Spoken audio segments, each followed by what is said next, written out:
So I would like to thank you all for coming this morning. I would also like to thank Dean and Balsamo and the School of ATEC for so graciously offering their space to host this event this morning on intentional future making. We have three phenomenal presenters on what I consider to be just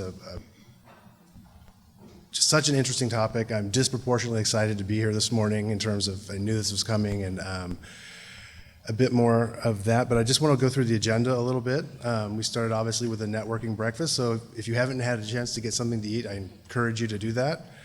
We're going to, as I mentioned, have three presenters addressing different aspects of intentional future making, and I'll get in a bit more in terms of what exactly that means. And then following the presentations, we're actually going to have a panel for Q&A for our three speakers. And then at the end, we welcome you to take a tour of the ATEC facility if this is your first time or your favorite time being here. A few words on Tech Titans. I've been in Texas less than 2 years. As they say, I got here as fast as I could. But I didn't have a network. I was brand new to the area. And one of the things that I thought was quite interesting is the fact that just how welcoming Tech Titans is in terms of also from a networking perspective, just the people that you meet. So, and the great events that they have throughout the year. So if you're interested in a particular aspect of technology, if you're interested in innovation, just a very broad range of topics, but there's also opportunities for collaboration, which I find to be extremely valuable. A little bit about Tech Titans is a technology trade organization. I have the opportunity or benefit of working with a number of different innovation districts throughout the United States, and I would say that what I'm seeing in Texas is this is a very mature ecosystem, not only in Texas or the city of Dallas, but the state of Texas as well. So that's something else I think that if you don't get the opportunity to work with innovation districts outside of our state, you don't necessarily always have an appreciation for just how great things are here in terms of how strong the network is and just opportunities for collaboration and partnership. I think I was missing a slide, but a bit about our speakers today. Dean Ann Balsamo, Dean of the School of ATEC. And actually, before I get into this, I just want to tee up what intentional future making is a bit in terms of, for me, when I get asked quite often, how do I define innovation? And since meeting Dean Balsamo and the faculty and staff at ATEC, I've borrowed their mantra, which is, innovation to me is intentional future making. And when we start looking at innovation as a discipline, I think more often than not, we look at it through the lens of technology. And we don't necessarily have an appreciation for other elements that we're going to address today, but really sort of looking at the cultural implications of technology and looking how technology shapes human behavior, and conversely, how human behavior affects the adoption of technology.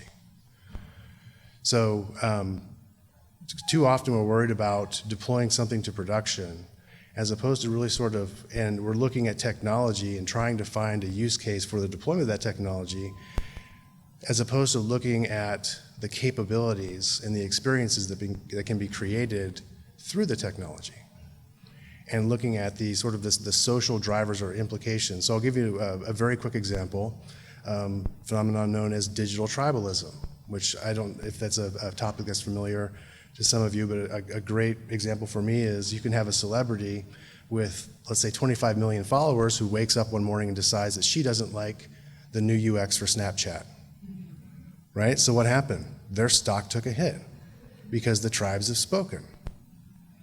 And so in looking at this, we need to start considering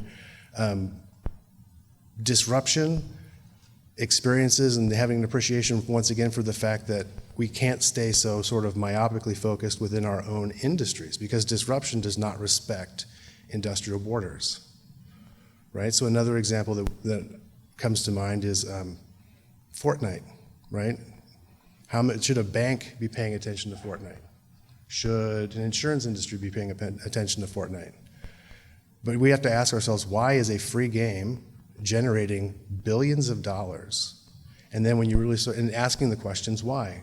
And for me, part of the why is, or what I find interesting, is people are paying money to create a digital representation of themselves, to create an avatar, and all of the money is being spent on buying skins, which essentially it's cosmetic enhancement to this avatar that has no competitive advantage in the game. And yet, these people are existing as avatars in a social competitive environment. And then what if I were to tell you that there are other people that are working on virtual worlds where your avatar will have persistence, meaning that you can take that identity with you into some of these other virtual worlds and interact with other human beings and AI-powered beings. And this is not science fiction, this is happening right now. So if you have, let's say, a Gen Y, Gen Z that's investing 4 or 5 hours a night in Fortnite as an avatar, they're gonna wanna have that experience in other facets or aspects of their lives. So Dean Balsamo is going to really sort of introduce many of these topics. I was super excited to hear your talk. And then I'd also like to introduce our second speaker, Gwen Ishmael. And Gwen is going to introduce the concept of digital ethnographic research.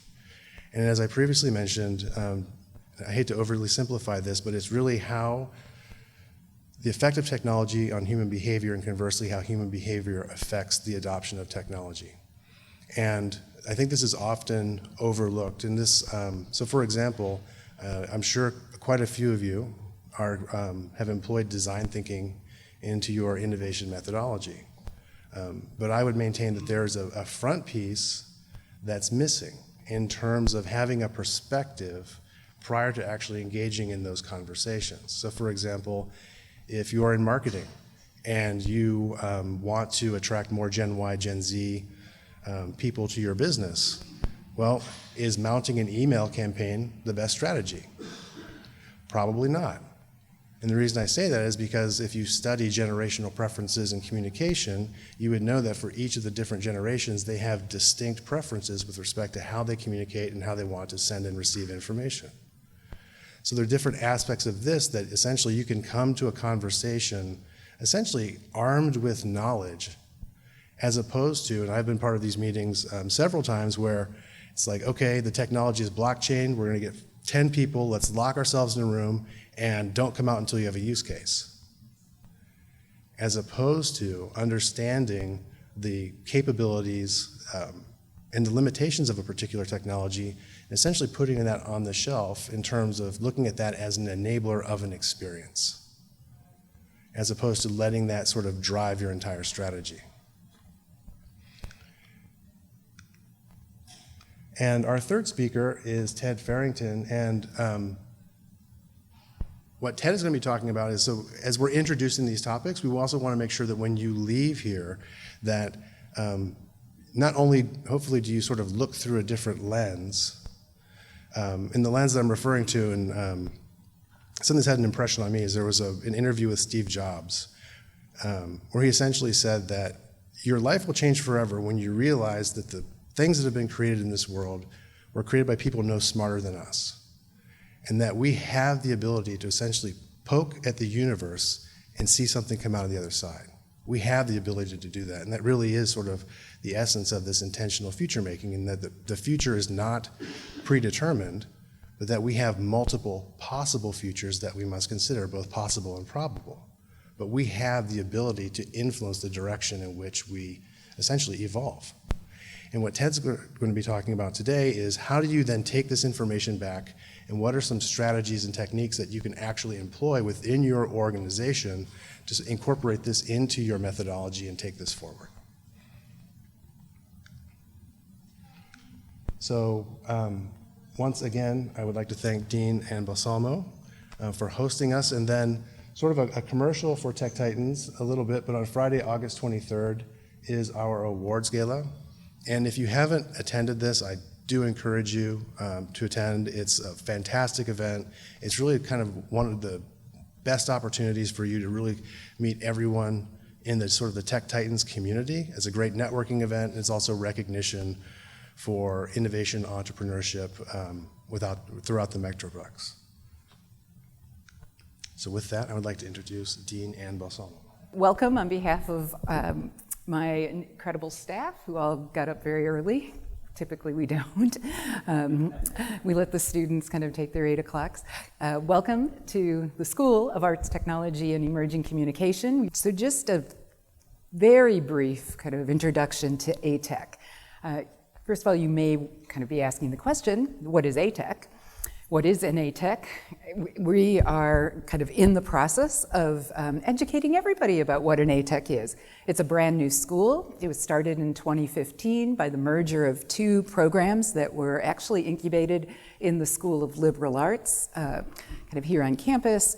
It is now a kind of a school that encompasses a number of kind of disciplines. So from the beginning, we understood that our project was to build a multidisciplinary school. The people who represent the disciplines all live in the school and are not borrowed from other places. So scientists, engineers, designers, artists, and importantly, from my background, humanists, who spend time in the middle, kind of translating and encouraging and enabling people to talk to one another. I really love the opportunity, and thank you for Jeff for making this possible, to host this Tech Titan event, because as the dean, my job is recruitment. So every opportunity is a recruiting opportunity. So send us your children, send us your nieces, your nephews, your neighbor, people who babysit your dog. Heck, why don't you come back for another degree? Because we have a lot of fun here, a lot of creative work goes on. Or you could also teach, because we need that expertise. So it's recruiting and an invitation kind of most broadly. So just to give you flavor, just as that's kind of the overall kind of description of ATEC, here's a sizzle reel or a trailer for ATEC that was developed in-house by our communication team with students working on it. We're very proud of it. It's very short, so let me give you this introduction. Why are we here? Because curiosity and questions drive the possibilities. Because tinkering, hacking, and improvising again and again and again means change is our only constant in a world that won't stand still. Because together, we use our superpowers for good, carefully and with purpose. We know to dream is to design the future. And it all begins at ATEC, where we imagine the possible.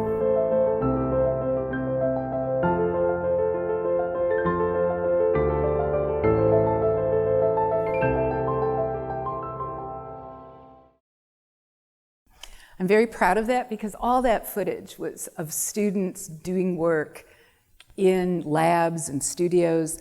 There weren't a lot of classroom shots, although our students do show up for classrooms, formal courses, part of the curriculum, but we do a lot of our teaching in what we consider co-curricular areas, labs, studios. As Jeff mentioned, he was actually part of the kind of the alchemy that helped me make the connection between the kind of our tagline, our kind of brand kind of statement of intentional future making. As a young school, we have an opportunity to kind of put a stake in the ground.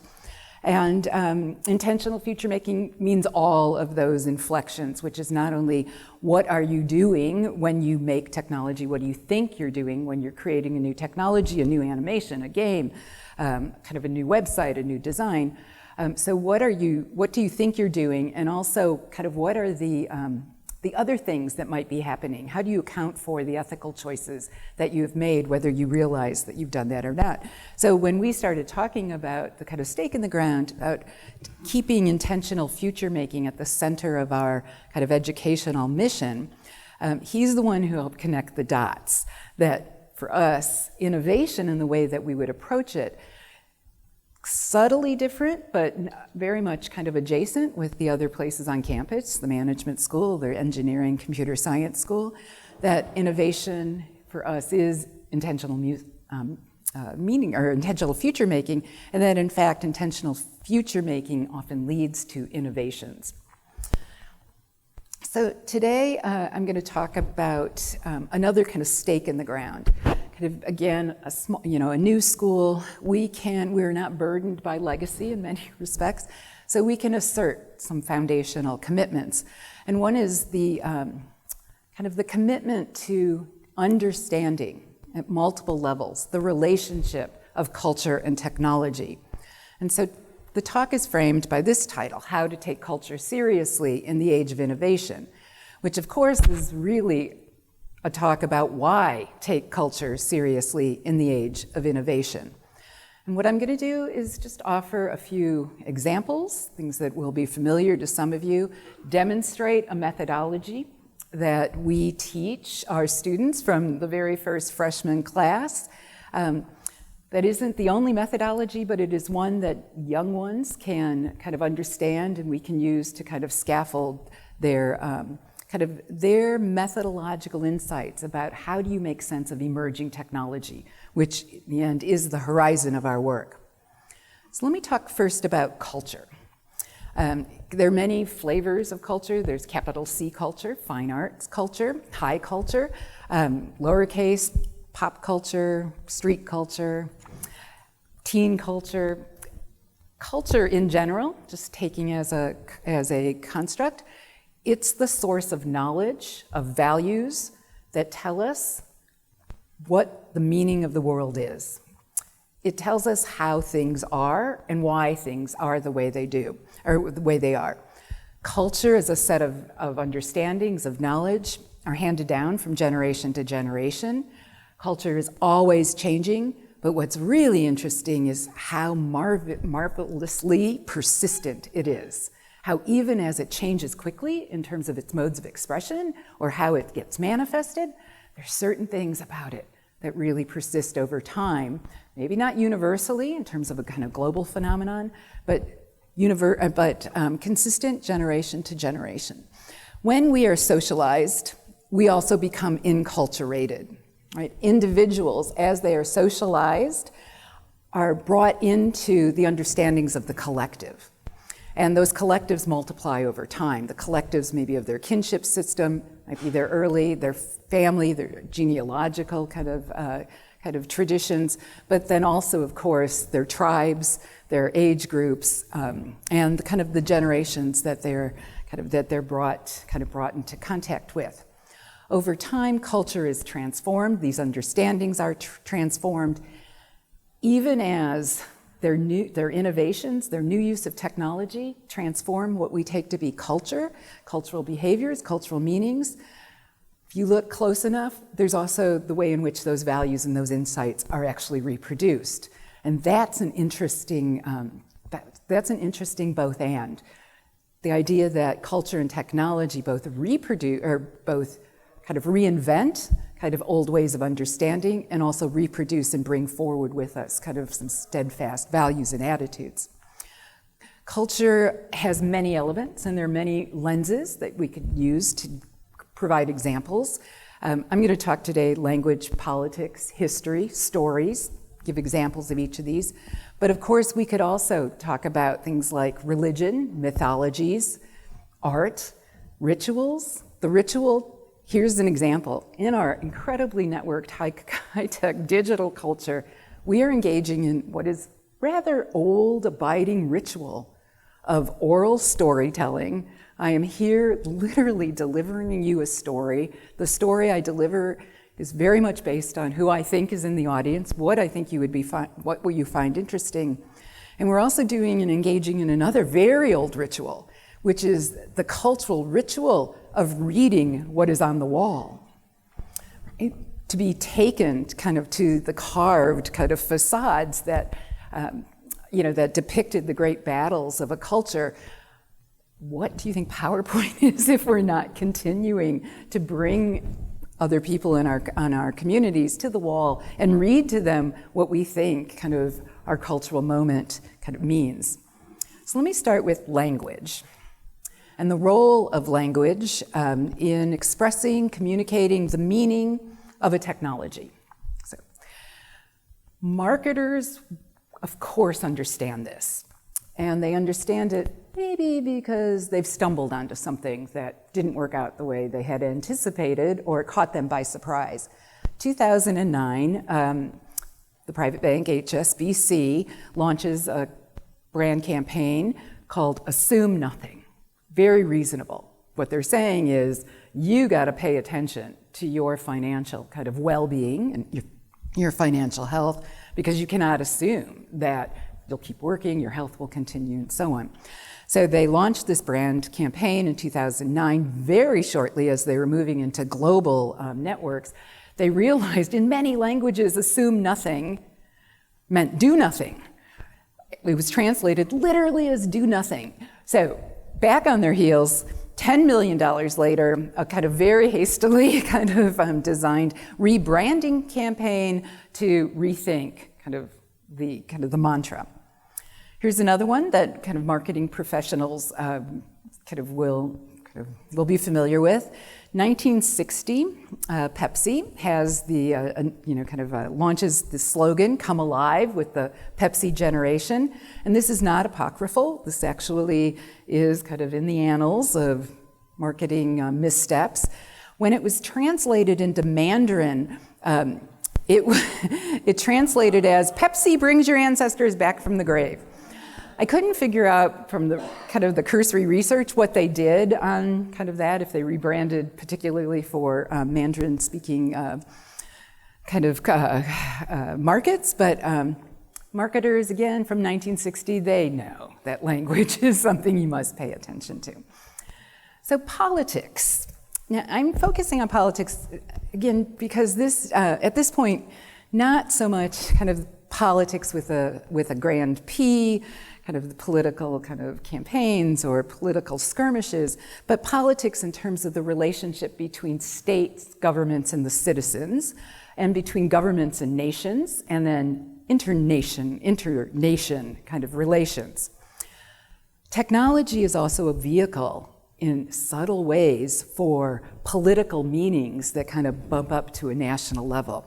Here too is what I think should be a famous example if you haven't, but it's certainly one I've taken lessons from and used many times in teaching. Microsoft in launching Windows 95, so this is 1995, 94, the operating system included a color-coded world map of time zones. It's part of the affordances of the software. And it was created by a software engineering design kind of team, kind of a large team, that were working together, kind of across to some designers, but very much kind of heavily populated by software engineers. And the misstep here focused on the color coding of a small region, very small region, that is it's the region of Jammu Kashmir, which is actually a disputed region between Pakistan and India in the sense of who owns it. You can imagine kind of historical, generational kind of conflict about this region. They color-coded it in a particular way. They color-coded it as a different shade of green than India. And 8 pixels, miscoded in color, ended up, India ended up demanding the kind of, retraction and the recall of over 2 million copies that were ready to be kind of sold kind of throughout India. It cost Microsoft a lot of money, not to mention national trust, both with Pakistan and and India. The Microsoft executive at the time in charge of global strategy claimed that and said, well, it was really the geographic political ignorance of the team. They didn't understand that maps are never neutral, that maps always kind of impose upon us a representation of the way the world is, and in fact, who owns that world. So now let me talk about history. And history, again, is something when you're looking at and focusing on and kind of advocating for paying attention to kind of the future and how we make it, why turn to history? And as I say to my students, remember that today was the future yesterday, and that today will be history as soon as tomorrow. We don't do this yet in our curriculum, but at some point we will need to be putting in place a curriculum teaching foresight methodologies and theories. Or kind of more personally, I understand the methods of trend analysis, scenario building, and they all take history into account, absolutely, but they do so often implicitly, without necessarily being kind of spending time on it or kind of really digging in to the historical kind of texture of what influenced us to get here today. So history, for me, gives us a way to understand how did the before influence our now so that we have an understanding of how and where we want to go next. I'm going to give you an example of a kind of historical methodology that we do start with the freshmen. Elise, so glad that you showed up today. They're introduced to Marshall McLuhan, who's a kind of infamous and notorious media historian. You probably know him from his tagline in the book called "The Medium is the Message." McLuhan puts forth 4 questions that are intended to get at the kind of historical kind of baggage of any technology. The first question, these are well known, they're known from him as the 4 laws of media. What does the technology enhance that was already present? What does the technology obsolesce, put out of business, that was previously prominent?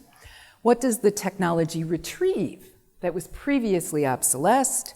And what does the technology reverse into when pushed to its limits? So let me walk through one example before I talk about an emerging technology. Okay, the automobile. What does it enhance that was previously that was already present? He's famous for saying the wheel is the extension of the foot. It enables a kind of greater mobility of the individual body. What it obsolesces is horse and buggies and the way of moving in dense, places, like kind of nascent and emerging urban areas. What does it retrieve that was previously obsolesced? And you know this if you studied any of the kind of the history of the road system kind of projects in the United States. It retrieves the notion of kind of moving through the landscape on great adventures, by which the American road trip kind of mythology is kind of born with the beginnings of kind of mass marketing of the Ford Model T.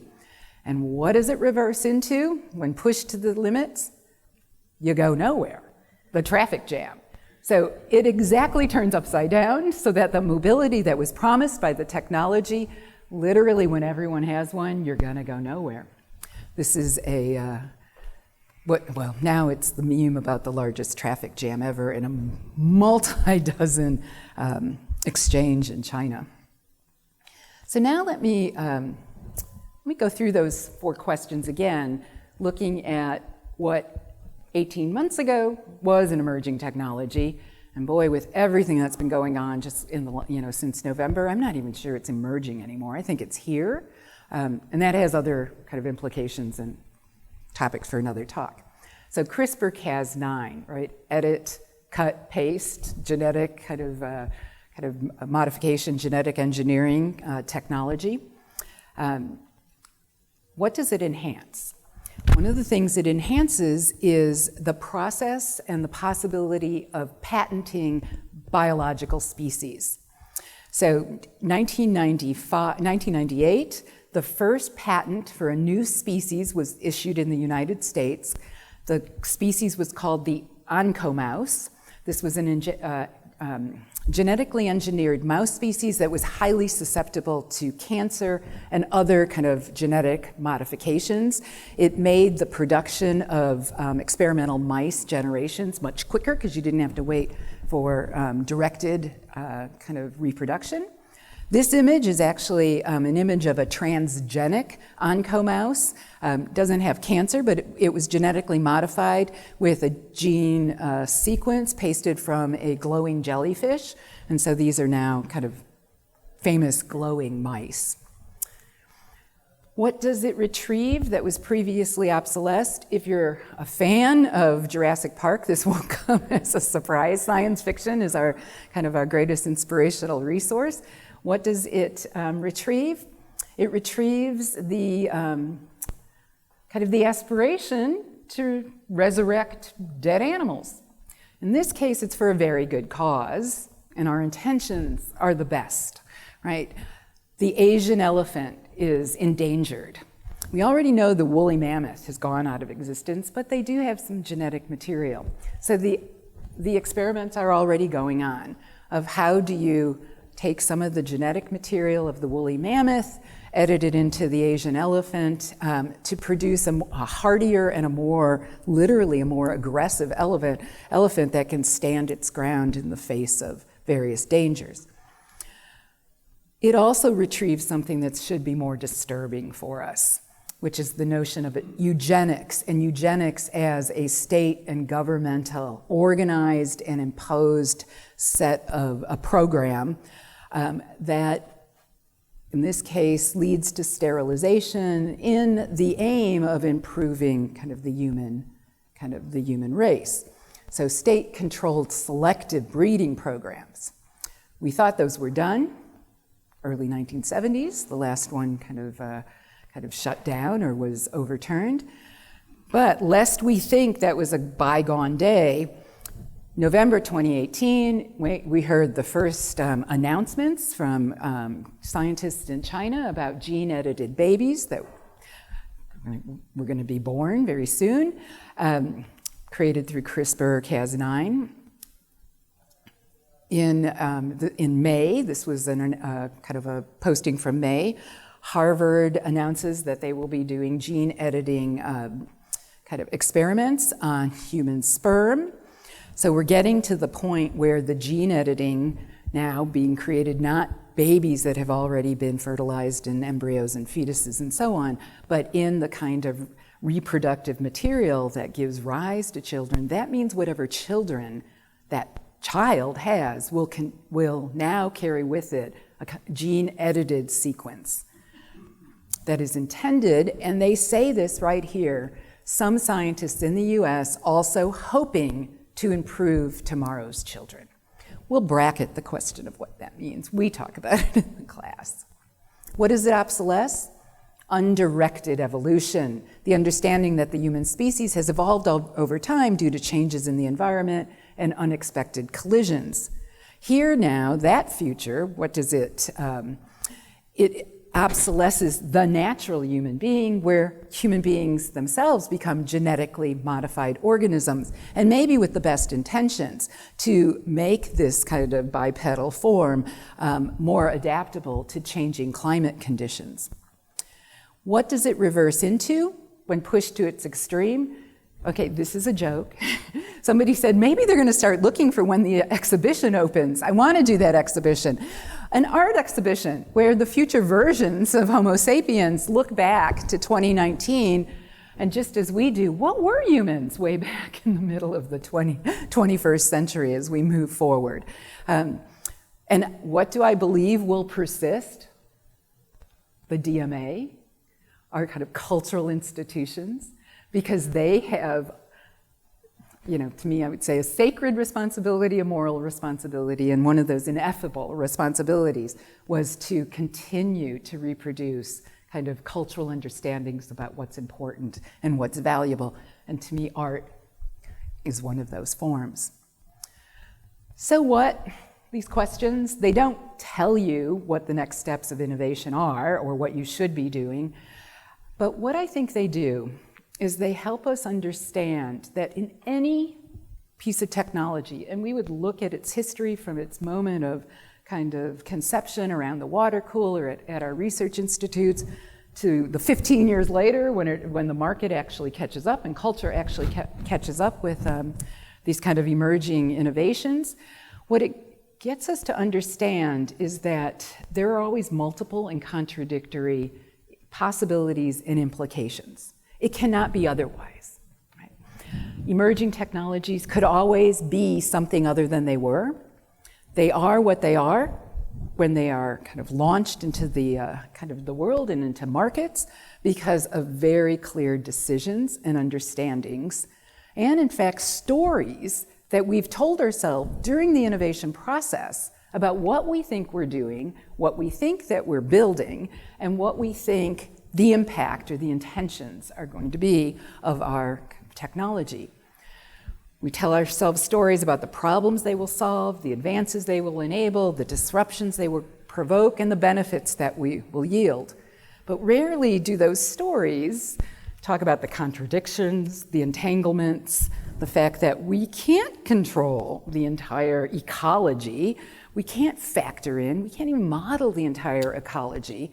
So we have to have some other kind of mechanism to have us raise our understanding that our stories are always going to be limited, and that we maybe learn something as we think about how we complexify the stories we tell in the innovation process. I want to just show you one example, leave you with this, which is the reversal. This one came out yesterday. News to me, good thing I read the kind of my news subscriptions every day. So there's a new thing, a new practice, new subculture called airdrop bombing, where teens get into a space like a bus or a kind of subway or kind of a crowded street, and they start airdropping memes to people who have airdrop kind of enabled on their phones. And I don't know if you can read it here, but this one woman, it's a story about this one woman was saying she was doing some work on her phone when she was riding the train to Silicon Valley. She said a group of teenagers snickered as she opened her phone and looked around because they had sent her an airdrop request containing an image of several boys, Bitmoji characters dressed in chicken suits. And she's like, I didn't even know what this meant or where it came from, and she turned her airdrop off right away. Absolutely not intended, but the street makes its own use for things. So last thing to say, the next time that you hear a story with the headline that culture is to blame for the failure of a technology to be adopted, for a merger to take hold, or for business to improve efficiency in the wake of a new technology, remember to ask, why didn't they anticipate those possibilities from the beginning? And probably more importantly, more kind of seriously, is how could they have anticipated those possibilities from the beginning, and how might that have changed kind of the process they thought they were engaged in terms of creating innovation? Thank you. Thanks. Thank you, Dean Balsamo, for that wonderful talk. I would like to introduce Gwen Ishmael, and she is going to discuss an intentionally absent for an intentional future. This is a talk on digital ethnographic research, a topic that I'm moderately obsessed about. So with that, we're looking forward to this. Dean, that was an incredible lead-in. And as I was going through, I was like, yes, we're going to talk about this. And yes, we're going to talk about this. So I'm really excited. And Jeff, thank you so much for the invitation. I was so pleased to be able to share with you. And much of what I'm going to share with you, you're going to say, that's not really new technology. I'll get to that at the end. There's a reason why some of the things we're going to cover are not necessarily emerging technologies. We'll get there. But I'm calling this intentionally absent for an intentional future, because that's what digital ethnography is all about. It's about absencing yourself from a situation so you can really truly observe and understand what's going on, which can be converted into some innovation platforms. So that's what we're going to talk about. Just the obligatory, who the heck am I with and why can I talk about this? I'm with a company called Escalent. We're a marketing research consulting firm. I think my favorite piece of this large bulk of text is the second sentence under what we are. We are catalysts of progress, helping brands translate human behavior into ideas that make the world a better place. So that really is where I get excited. I happen to lead the qualitative and the innovation services team of the group, so I get to live my life doing something that most people only dream of. I get to talk with people, I get to observe them and think about what does this mean for our future and how can we help businesses do what they need to do based on their understanding of consumers and customers. Intentional future making. So I've been involved in innovation either accidentally or intentionally for many, many years, and probably for longer than I care to admit. But there, probably about a decade and a half ago, there was a big debate going on in the innovation community around, is innovation about serendipity or is it about process? And you could not have found a more polarizing topic. I mean, at the time I was co-hosting a Twitter conversation that went on every Thursday. I think is actually, anybody familiar with InnoChat? Nope. That's been going on for about 10 years now. It's every Thursday at 11 o'clock on Twitter. It's hashtag InnoChat. And it's all about innovation. We have innovation practitioners that come in. But anyway, there was a topic one day that was about, is it serendipity, is it creativity, or is it process? And I mean, there are people just throwing barbs at each other. And much like Jeff and I have talked about, innovation is not about one thing, one dimension. It is the convergence of many things. So in my mind, intentional future making is all about bringing together the discipline and the process that's behind successful innovation and merging it with the creativity that comes from understanding what needs to be done. So it's really this kind of hybrid concept. So I wanted to start out by talking about the importance of understanding who we're innovating for. And this is a quote from Terry Pratchett. I'm not a reader of the Discworld novels, if anybody else is. Yeah, okay. But this is so perfect. And he says, if you don't know where you come from, then you don't know where you are. And if you don't know where you are, then you don't know where you're going. If you think about intentional future making, you got to know where you're starting from, and you need to know the path to travel along. And so that's something that ethnography can do. When I was relatively early on in my career, I had the good fortune of being present at the birth of e-commerce on the internet. And I worked with a very small team. This was one of the major telecom companies. And we were introducing directories online. This was back when we used to have yellow pages. And we were thinking about directories and bringing that information online and advertising online. And I remember one of our engineers came running into our office and said, guess what?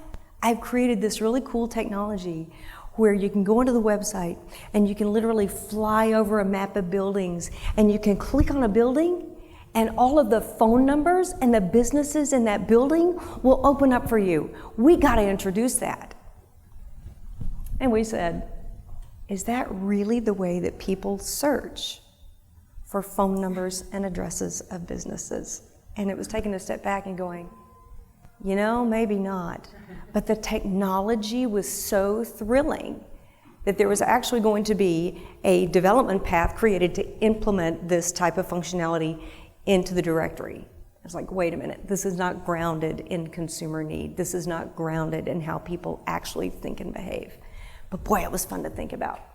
So the importance of that and the way it relates to this is that we had to know where people were before we started introducing technology into the service. So how do we do this?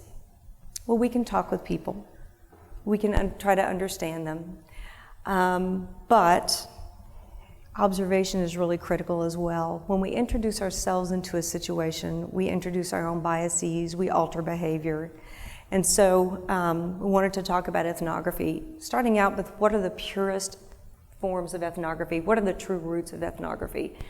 And this, according to the Encyclopedia Britannica, is the official definition of ethnography. So it's the descriptive study of a particular human society or the process of making such a study. Contemporary ethnography is based almost entirely on field work and requires the complete immersion, key points, complete immersion of the anthropologist in the culture and everyday life of the people who are the subject of his study. That's what ethnography truly is. In the business world, oops, I might have done something here. That's ethnography. Oh, let me go back, by the way. You may wonder why I chose this picture. A colleague of mine, for his master's degree in anthropology, went and lived in a polygamist community for about 2 months. So when he came back, when he came to work for us, I asked him, so how did you exactly go about evaluating what was going on there? How did you go about assessing? And this goes back to some of the things I was pointing to. He said, well, I had a framework that I used. I looked at things from a political perspective, religious perspective, economic, and then social interaction. And so I just put that up there because it was a reminder about that really defines, what true ethnography is. But when you look at it from a business standpoint, it looks more like this. You got people showing up in someone's home with camera, a guide, and you're there for an hour to 2 hours. That really is not ethnography. But we're not going to correct people in their terminology. We just know that when a business person talks about ethnography, typically they're talking about that and not what we saw in the previous slide. So question for you here. Do you really think you're going to get deep understanding through this type of engagement? You'll get better understanding. You'll have an idea of what's going on, but you're not going to really understand emotionally what the draws are and what's happening within cultures. So the thing I wanted to share with you here, and it's too bad there's not popcorn back there because I'm going to show a lot of videos so you can settle in, but we're going to talk about digital ethnographic research. And there are lots of different forms, so I thought I would just settle on 3. The first one being, if you look in the upper kind of left-hand corner, an online discussion going on between respondents and a moderator. If you look at the large one in the middle, that is user-generated video, user-generated content that's then shared, but it's done in the moment at the time certain things are happening. And then if you look at the kind of smaller pictures, diagonally right, diagonally left, those are also videos, but they're not user-generated. They're actually there. This happens to be an in-vehicle video camera where we're going to observe people over long periods of time. What's interesting is that as you go through those forms of research, we become more and more removed. So in that first one, the online discussion, there's still a moderator there engaging with the respondent. But in the middle one, the respondent has an instruction, but there is no moderator there. So it's very free-flowing. And then on the diagonal ones, the in-vehicle camera, there's 0. We're literally capturing things, some things you don't want to see as they happen. So we'll go through 2 case studies highlighting those types of digital ethnographic approaches and then talk about how they were used in terms of helping the company. Okay, so the first case study is about intentional futuring in the luxury automotive space. I get to work with some great clients. I mean, how many people get to work with luxury automobiles? It's really fun. So essentially what was happening here is that this particular luxury automotive brand had been losing share. And so they thought, maybe we don't understand who we're going after as well as we should. And they were going after the super affluent, not just the affluent, the super affluent. And they said, we need to have an understanding of who they are. We need to know what it means to relate to them in terms of communicating with them and what matters most to them when it comes to the products and services that they offer. And then we just launched a vehicle. We're really not sure that it's delivering on the brand promise of luxury. So that was where they asked us to come in and help them. And so what we did, we started out, if you'll think about the previous slide, kind of the upper, sorry, I keep moving too far. There There we go. We're going to start with this kind of upper left corner, the online discussion. We began with an online discussion with members of the super affluent community. And there what we were trying to do was just understand what types of lifestyles they led and the things in their lives that they found to be important. Now, by an online discussion, if you want to think of it in the simplest terms, it's an online bulletin board. Okay? So it's asynchronous, it's not live, but you can post questions, activities, and the beauty of it is that it can really be the cornerstone of your research, because you can have your participants upload videos of themselves, but also pictures, images. In the next case study you're going to see, we had them do shopping maps. So it gives you a lot of versatility and ways to collect information from the participants. So we started off with a multi-day online discussion, really to understand the values that they held. And then we had them create a vehicle ownership map. So we could see how these people progressed from a mass vehicle, maybe right out of college, to the vehicles that they have now as very successful individuals. And that was really interesting. What we found was that the progression was not linear. Depending on where they were in their lives, they may step down from a luxury brand back to a mass brand and then back up. Kind of when the kids came along, you didn't want to stick them in a Maserati, so you went back to a Honda. So it was really interesting to see that progression, because our assumption had been it would go like this, and it wasn't that way at all. Then what we did do some in-home interviews. And as I mentioned, this is all about blending things together. So the digital ethnography often is paired with in-person. So we went into these people's homes, could not believe these people let us spend about 3 hours with them. And we're talking about the CFO of Halliburton. I mean, we're talking about big time people. He's not there anymore, so don't worry, but I didn't just divulge a confidence. But people who truly would let us come in and spend time with them. We're like, oh my gosh, you have time to let us do this? One guy showed us his $8 million El Giuseppe violin that was sitting out on his dining room table. Oh my gosh. Anyway, so we went in there to really explore their lives, how they spend their times, what kind of pursuits they're interested in, and then their attitudes and expectations about luxury in general. Not about vehicles, but about luxury in general. And then finally, this was the coolest part, we gave each one of these people a luxury vehicle to drive for 5 days. Okay, but we put cameras in them. So we wanted to see what happened. So here's what we did. From the online discussions and the in-home interviews, we created these guiding imperatives for luxury. Not about luxury vehicles, but what luxury was, who it was for, who it was not for, and what luxury was not. And came up literally with a list that was given to the marketing people and the engineers to say, when you design a vehicle, when you design your communications, these are the imperatives that you must follow. So that was a really neat thing, and that really became their North Star.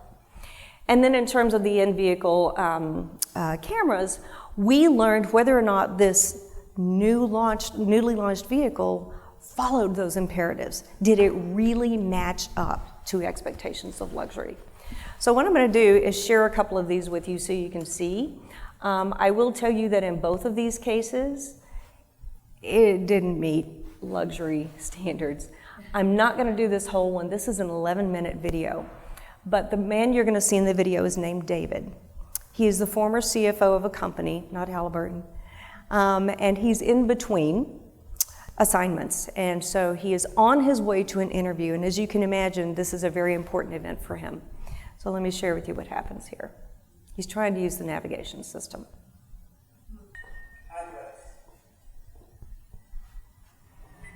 Press the top button to select the command list. The voice talk can be interrupted at any time by pressing the top button again.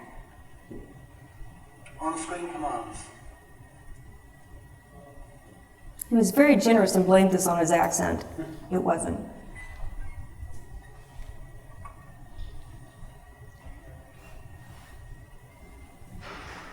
After the beep. Address. Press the top button to select a method to enter an address. After the beep, say number 1 for city. 5. This goes on. Oops, I really didn't mean to do this. That goes on for 5 minutes, and he gets very frustrated. He finally leaves the vehicle, comes back after 3 minutes, so it's now 8 minutes since he's gotten into his car. Remember, he's on his way to the interview. And he said, let me see if I can find it.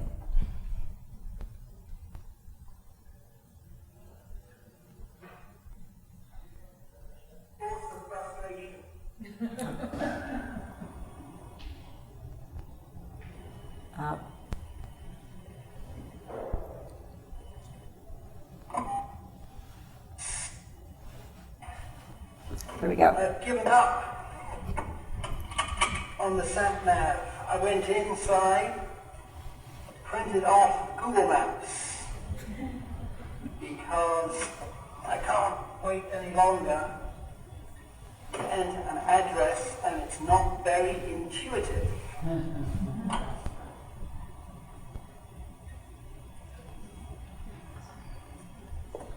So, a source of frustration. Okay, this does not have a good ending. The poor guy, he was absolutely phenomenal. He continued to try to use the sat nav on his way to the interview. He was late. We actually made him late, and that just broke my heart, because I was like, oh my goodness, here's this guy who is so generous, let us into his home, and then we do something that makes him late.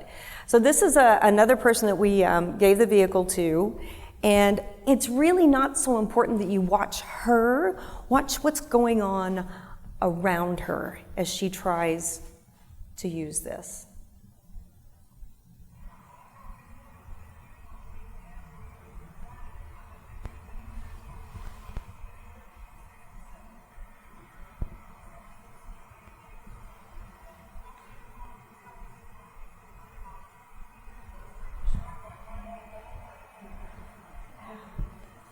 Okay, did you see that?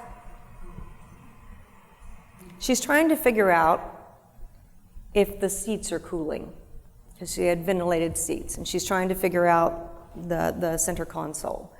There are cars literally pulling up behind her, getting frustrated and going around her, and she's oblivious the whole time. So the rules of luxury, one of them that we established was, or the guiding imperatives, is that luxury is never inconvenient. In both cases, those did not meet the criteria. So we went back to the engineers and said, when it comes time for your next generation redesign, these are the things you need to do. Otherwise, you're going to further alienate your clientele. This last one is just kind of fun, because I wanted to share something with you that really demonstrates that even though we're doing this, we have the vehicles and the camera, we have the camera and the vehicles, people totally forget, and you really can get a sense of what their lives are like. And I think this couple, if they're still married, probably are in counseling. So.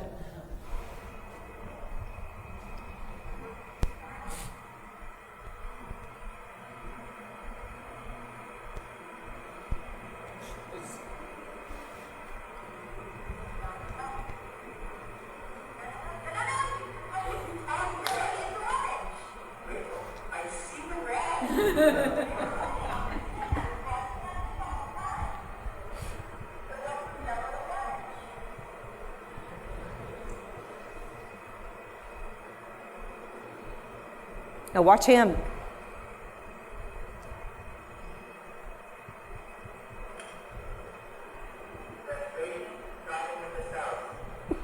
That's frustration, driving with a spouse.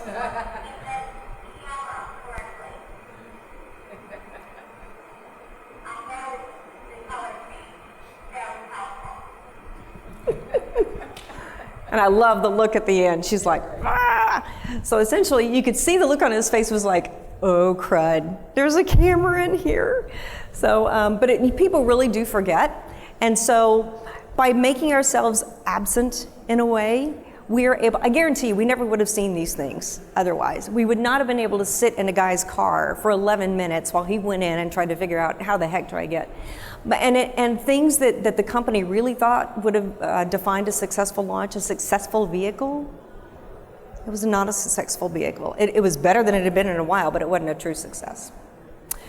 The other thing that we've done, a different case study, is innovation for young moms. And this was a large global company, but this is the North America division that really wanted to provide products that would be of better service to moms who were parenting young children, especially moms that were going through it for the first time, but we had some others.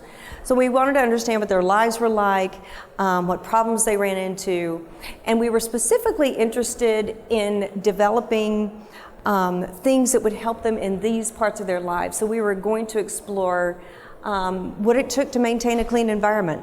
For those of you with small kids, you know. What about the children's attire, activities away from home, and how they went to how they ended their days. So we did, again, a blended approach. We did some in-home ethnographies with moms. We also did an online discussion, and as part of this online discussion, we had them every 2 hours take 30-second videos of themselves explaining what had just happened in their day. And these were just incredibly important in helping us go back to say, okay, here are the development platforms that we've identified for you to, in terms of your new product development. So what we did, we had 3 platforms that came out of the ethnographic work. And this was, by the way, we did this in China. I think we did this in 4 countries. So we did this, and these platforms were uniform. They were global. So the first one is I Come Last. That was particularly prevalent in China. How those women do what they do, I don't know. I take my home with me everywhere I go, and cleaning is a never-ending task.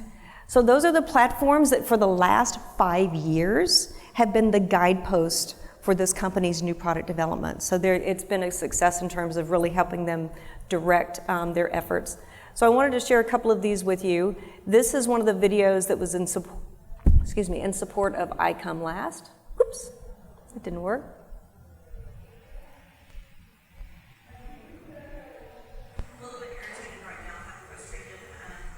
We are at the family reunion, and I am sitting in the cafeteria because Noah is running a little bit of fever, and he's ready for his nap. So he is acting late, and he's napping, so I'm kind of stuck here.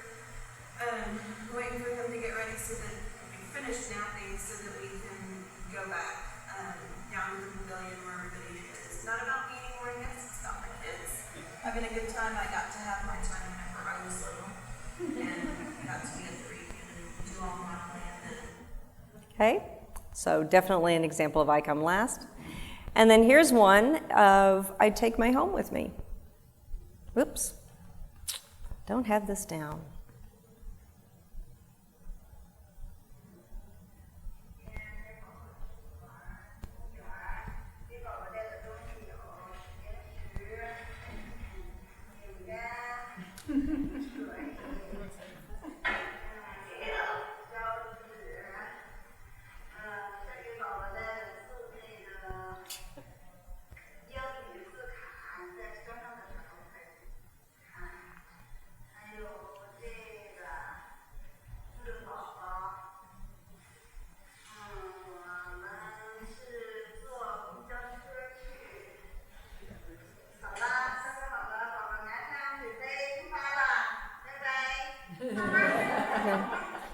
It'll wait. There's more. No, I don't want that one.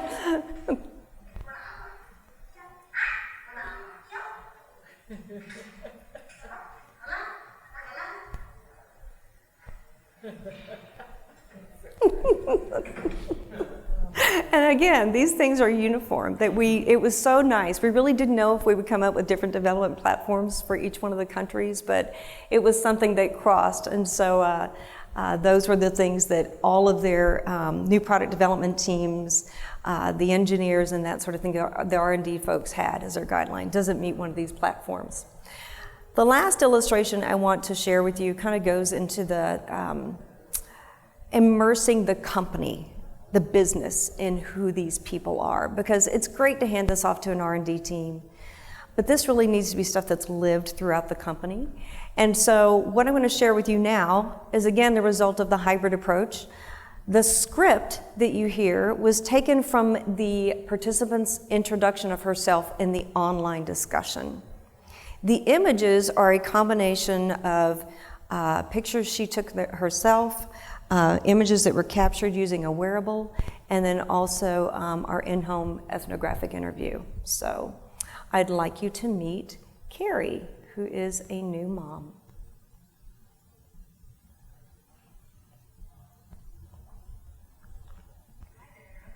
Ooh. Can we get a little bit more volume?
My sources have changed over time.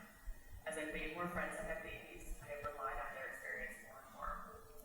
My favorite baby care product is hard to pinpoint. Since I have to choose, I'll go with Stella Physio Baby No-Rinse Cleansing Fluid. We call it Baby Windex.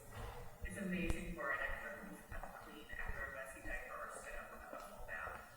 When I find products I truly love, I tend to buy them for others. I give them that baby showers and tell my friends about them if I think they could use them. I'm also an avid reviewer and write lots of reviews on Amazon, both good and bad ones. Okay, so something I wanted to mention that also came out of this research. Yes, we had the development platforms, but something, and we did this in China, the US, Germany, Portugal, I can't remember the other one. What we found is that mothers move through this learning curve, and it's more prevalent in the US, also the UK, but it's persistent elsewhere too. And that is when they're pregnant, everything is ideal. I want a Pinterest-worthy nursery. I want something that I can share with my friends online. And then the baby comes, and all of a sudden it's like, wow, I just got to get through my day. And so they go through this learning curve that we called ideal to real. And so as the way this informed the innovation is that anything that you create for expectant mothers better have this ideal dimension to it. But if you're creating products for mothers of 2-year-olds, it better all be all about reality and convenience and that sort of thing. But this learning curve was really interesting and helped us inform what the future should look like for the company. Just very quickly, again, the way that you use things like Carrie is in these workshops, and we think it's critical to have innovation workshops. So just providing the research is not enough. This was actually one that I led just yesterday in Austin. And what's fun about it is that we decided to do it in-house. To really open up people's minds. We brought together the research findings and then really developed the innovation platforms. And then we went through and actually did early stage concepts, which you see taped up on the glass. So it's always fun when you can get hands-on with the results. So quickly, what are we looking forward to? And I mentioned, this stuff isn't new. We've had cameras around forever. Online discussions, my gosh, I think the first one I did was in 2002. What's coming? Well, it's actually already here. The barriers are not in the technology, it's in the adoption of it. So what we're looking forward to doing is geofencing type of invitations to participate in ethnographic research. We're finally getting there. We've had a resistance not only with people being putting the apps on their phones, people don't want to put apps on their phones, but also to the locations being willing to put in the equipment to actually trigger the geofencing. We're looking forward to using Alexa and other personal assistants, but people are, I mean, it kind of freaks them out. So we got to get past that, but the barriers are coming down. I mentioned the wearable. The reason I have this on what we're looking forward to is that this little, do you see on the bottom, this woman has a wearable? You can't have a GoPro and do this. It needs to be truly something you can forget about. You can't forget about a GoPro. There was a really great company called Narrative that did this little video clip. I wore it doing the ethnographies. The house actually caught fire while we were there, and I caught it all on the Narrative clip because the mom put a bottle into boil and forgot about it. And then the company went out of business, and there hasn't been another really great one, but I understand there's one coming out this summer. And then finally, passive metering, which is where we're just observing how people are doing things on their phones. So it's coming. It's not because we don't know about it. It's just that there hasn't been a wide enough acceptance of it yet for us to be able to use it with people in their natural environments.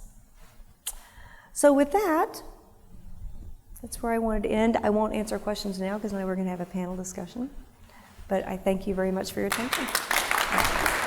It is my pleasure to introduce Ted Farrington, and he is going to discuss using strategic foresight and scenarios to guide your R&D investment. Mr. Farrington. Thank you very much. Thanks for the invitation. I'm really excited to be talking to you. You're going to hear about a topic I have great passion for this morning. I hope you enjoy it. If you look at the brief resume that was there before, I retired last fall from Kalypso Consulting, where I'd worked a couple years. Now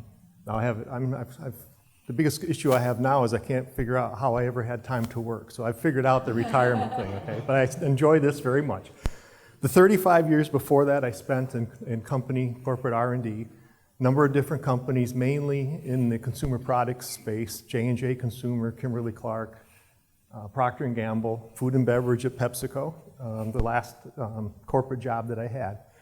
Mainly in breakthrough innovation and the challenges, especially cultural ones, to pulling off breakthrough innovation in companies. Anyone who's worked in R&D knows portfolio management is one of the biggest challenges, especially if you're doing truly risky R&D. I've seen just about everything over my career. Real options, risk-adjusted NPVs, Ouija boards, tea leaves, and scorecards. So by the time we wanted to start a breakthrough innovation team at PepsiCo, there were books on it, and I had funded R&D and how to do this, and there are some books on the challenges. And I said, well, here we go again. And one of the challenges is picking projects, and I was really fortunate to find someone who introduced me to using scenarios for portfolio management in companies. I hope I'm not causing that. So I'm one of the few for whom the last 6 years they worked were as interesting as the first 6. Because I actually just wandered into a new space that I enjoyed immensely. It's kind of a different way of looking at portfolio management.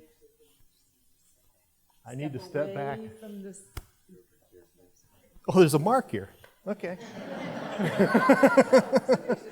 I pride myself in walking around the crowd. Okay. Anyway, so today, here's our agenda for today. I'll talk about what are scenarios, a short history. They've been around since the 50s. The two most common types, with an example of each, will be most of my talk. Can't hear me? Is your microphone working? Can you hear me? Yeah, okay. And then some conclusions and a wrap-up. First, what are scenarios? An early futurist said they're just stories about the future. Okay, that's you need to know a lot about storytelling. Hopefully you've read The Hero's Journey, which teaches how to tell stories. That's a big part of doing scenarios. A definition that I like with a little more meat on the bones is this one. Scenarios are internally consistent, alternative views of the future that are provocative yet plausible and allow us to be better prepared as the real future unveils itself. Okay? There are robust processes for doing this. This isn't crystal balling, okay? As important as what scenarios are is what they're not. They are not predictions or forecasts. Someone who does scenario work admits you cannot predict the future. You just create viable alternatives so you're better prepared as the real future unveils itself. Why would we use scenarios? Especially in the area of risky R&D and R&D in general. You often run into two big challenges, especially trying to do breakthrough or longer range R&D, and we had these when we were at PepsiCo. The first one's best summarized by Steve Jobs, who once said, you can't just ask customers what they want and give it to them. By the time you get it built, they'll want something new. It happens all the time that the time required to deliver an innovation exceeds the time horizon of the company's understanding of the consumers and customers. So how do you pick something that's going to land in the right place? The second challenge, or for the second challenge, I like something Henry Ford said. If I'd asked people what they wanted, they would have said faster horses. Okay, you cannot ask somebody or a company what they want 10 years from now. They don't know what the world will be like. Okay, so those two issues are pretty well taken care of with scenarios. Or scenarios are one great tool for trying to overcome those challenges in doing R&D. A brief history of scenarios. They go back to Herman Kahn back in the 50s, who used them at the Rand Corporation to look at attack and counterattack scenarios back in the Cold War with the Soviet Union. Shell brought them into the industrial setting with probably the most famous piece of scenario work ever done in the late 60s. Back in the 60s. Just go right here. I think you're just a force field. Force to be reckoned with. Back in the 60s, running an oil company was really easy. There's infinite supply of oil, and demand grew at 7% a year. So it's just a question of when you were going to drop in your next oil refinery and build a couple more tankers, right? Some folks at Shell asked the question, even if supply is infinite, can it keep going like this forever? And they went off-site, probably had a couple bottles of wine. I know two of the people who were there, and yes, they did. And they asked that question, and after playing out some future scenarios, they became convinced that the oil-producing companies would have to restrict the supply at some point, no matter what the availability was, okay? They did not predict when, but they knew it was going to happen. They did enough work to identify what they would see the years coming up to that, which is a big point. So when the oil crisis of 1974 hit, they'd seen it coming. And they were the only company to not go into an overcapacity situation because due to their scenarios, they stopped building refineries before anybody else. It moved them from being about the number 8 to the number 3 oil company on the planet because of that piece of work. Okay, so that's a famous piece of work. It's in several books, and the GBN company that doesn't really exist anymore was started by Peter Schwartz, who was at that meeting. In the 80s, if you like war games, the original War Games movie was where we got to watch the Whopper computer electronically run out scenarios against the Soviet Union and conclude a nuclear war was like tic-tac-toe, you know, no one would win. A really interesting example is in the late 90s. When the Republic of South Africa decided to end apartheid, they hired the Shell scenario people to come down to South Africa and play out some scenarios, develop some scenarios for the future of their country. And they developed 4. And this is the best example from my work here of the intention of this meeting.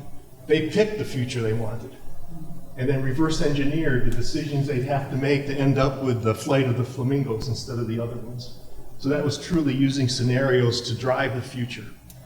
You can still find the Shell reports that come out every year if you just Google the Shell scenarios. So that's a little background. There are 2 types of scenarios most commonly used. The deductive on the left and the inductive on the right. The deductive is simpler and more common, okay? The inductive is much better for R&D. When you're going to do an inductive scenario, you take 2 uncertain, I'm going to leave this deck if you want the slides, okay? You take 2 uncertainties and you put them on the XY axis of a 2x2 matrix is the most common one. This is a healthcare one on the left. So one uncertainty is, will the global economy go down or up? That's on the x-axis. Will healthcare responsibility reside more with the individual or the government? That's on the y-axis. So you've created a matrix of 4 plus minus combinations. Okay? The key feature of a deductive scenario is that the space of the scenarios is determined at the beginning of the exercise. by that diagram. Okay. Inductive scenarios are very different.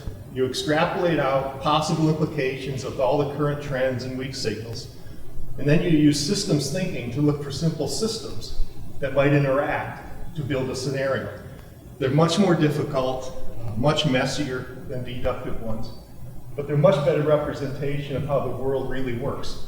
You know, when unexpected trends find some way to interact and create an unexpected future. Unlike deductive ones, you don't know what you're getting until you're halfway done. You know, the space is defined as you go along, but for reasons I'll talk about in a few minutes, we tend to use these for R&D exercises. Okay, let's do a quick example of a deductive scenario. And this is a real question. It's a common kind of question we get. So here's an R&D executive from an automobile company. How should I be investing my R&D dollars over the next 20 years, given all the developments I'm watching in electric vehicles, autonomous vehicles, ride sharing, and etc.? How should I manage my R&D organization? Our leader has lots of information, trends, things you can predict, weak signals, things that may or may not happen, and things you just don't know if they're going to go up or down. Okay. So her team thinks about this for about a month when you round up all the trends, and they build a matrix like this. Across the bottom, they put the price of oil. Will it stay relatively low, or will it go back to being high? On the other side, they put environmental concerns. You know, the majority unconcerned is what I call today. Everyone talks about wanting to do it, but no one will pay to help the environment. The plus is truly activist consumers. You know, darn it, I mean, we want our cars to be environmentally friendly or else.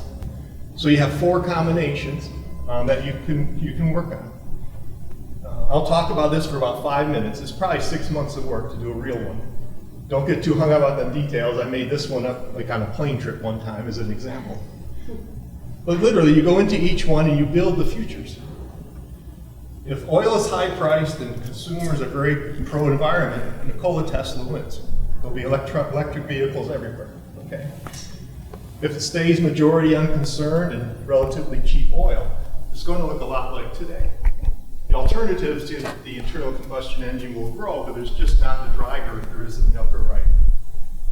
Same for the other two. We'll still have the internal combustion engine, but to lesser extent. In the bottom, it actually pays to help the environment because oil is so expensive. In the upper left, I'll switch when the price comes down. You know, oil is still cheap. So you have 4 futures, okay? Then you go into each one and you ideate, use other techniques to generate project ideas. Independently, you don't argue about the future, just immerse yourself in it. If we were in that future, what would we think about working on, okay? And here's some examples. What often happens in using scenarios, what I find fascinating, is that one initiative you come up with might be viable in multiple scenarios. In 3 of these 4, you're going to do battery research. Maybe not to the same level, but to that you will be doing some. The only thing better than 3 out of 4 is 4 out of 4. No matter which scenario plays out, making your car lighter is a good thing, okay? So if you leave today with just one thing, you know, that I've said, and what got me really excited about this, is to me is truly advanced portfolio management, where you're picking projects based on robustness across multiple futures, and not a risk-adjusted NPV or something else, okay? And depending on the company you're with, I've been at companies where the #1 issue was this. You know, some others maybe not, but I've been at ones where this was the #1 issue due to changing business directions and things. So please remember that. I'll say it again at the end. Many great pieces of scenario work have ended up as nothing more than books on a shelf for lack of a way to bring it into the company's planning process. And I've done this. I mean, I'll talk about the PepsiCo project that went really well later, but I did another project before it that went nowhere for not understanding how to bring it into the company's planning process. So this is just a simple example. You got 4 futures, 4 different paths to get there. Really good pieces of scenario work. Look for the mileposts along the way to each future. So as time goes on, it becomes more apparent which futures really is unfolding, and you adjust your R&D and budget accordingly, okay? So that's one of the simplest ways to do it. I know some big device and pharma companies, that's what they do. Lots of investment in scenarios and very rigorous work on what should we see along the way. So that's my deductive example, simple one. Next we'll go on to an inductive example. And this is a real project. Chris Coe from PepsiCo is here today, and I had the honor and pleasure of leading this project at PepsiCo when we started some longer range R&D groups back around 2010. Okay. We immediately had the challenges I mentioned before. PepsiCo is a great company run off of a really good knowledge of what its consumers want for about a year and a half. And that's not uncommon. Focus group and other tools are used.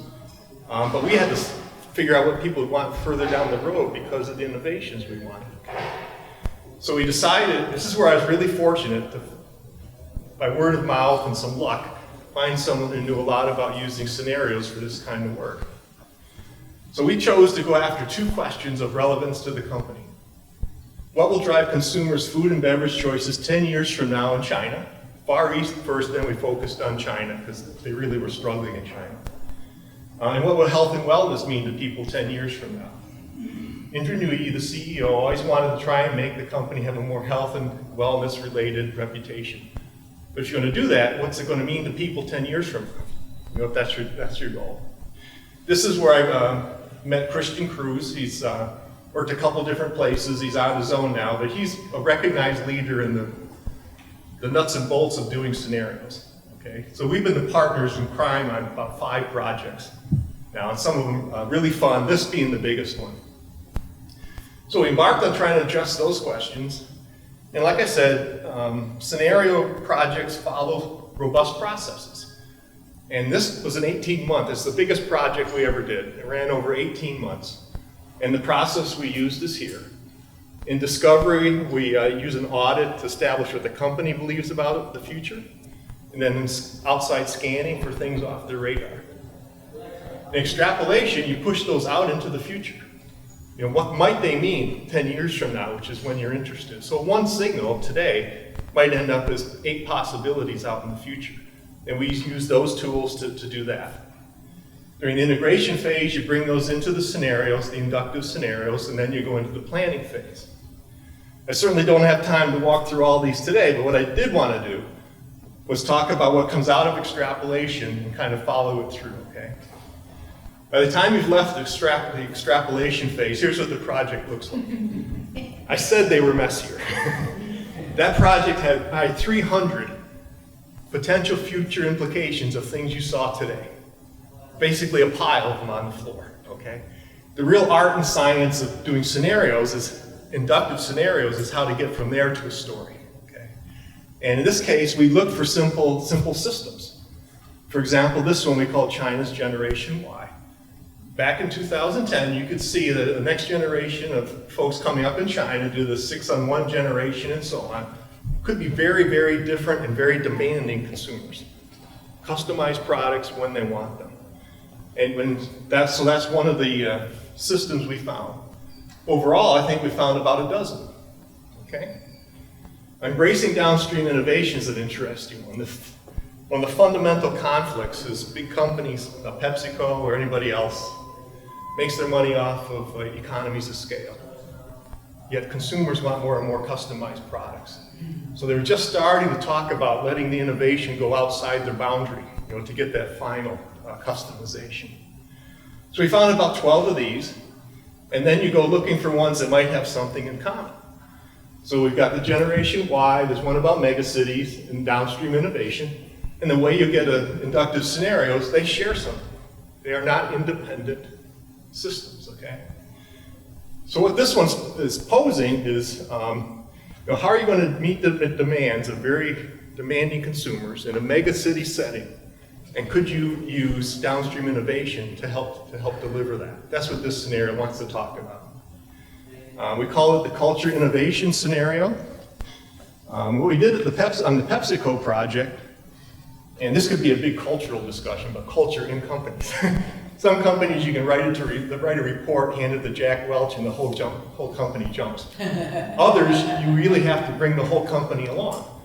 So this PepsiCo is an example of the latter, I'll put it that way. So each scenario had a 7-minute video that we made and about a 1 to 2 minute trailer. Oh, there it is. And for 2 of these, I brought the trailers.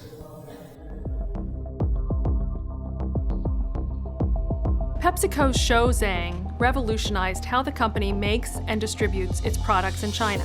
Now she has been asked by PepsiCo to take her methods global. Business Week sat down with her to talk about her remarkable story and the power of letting go. Shou Zhang worked with PepsiCo Research and Development Group in China to develop an idea for branded, low-cost, environmentally friendly packaging for a Dabawala network in China. Going beyond the Indian model, it had the advantage of using printed circuits and GPS sensors that were pennies apiece to communicate with a delivery network. The PepsiCo R&D group knew of several new ingredients that could have a positive impact on the health of consumers. Unfortunately, they were blocked due to the high cost of rigorous testing requirements. And so they went to GenSpace Shanghai. GenSpace is an open-source community biohacking lab that educates youth and anyone interested in biology.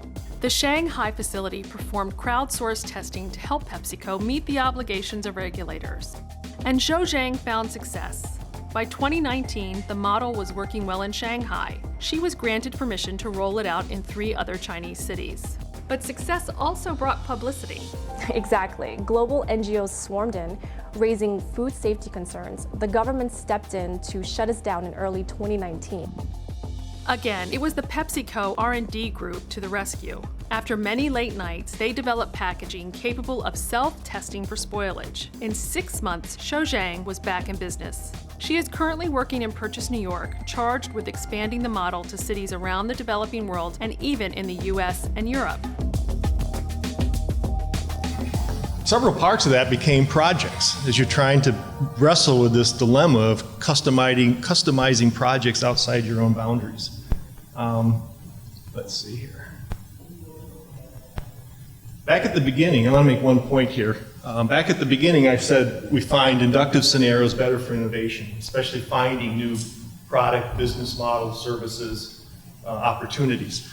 And that reason, and one other thing, I apologize for all the placeholders. The one concession to the PepsiCo attorneys when I got permission to talk about this years ago was to not show each of the actual weak signals and trends, so you'll see things like weak signal.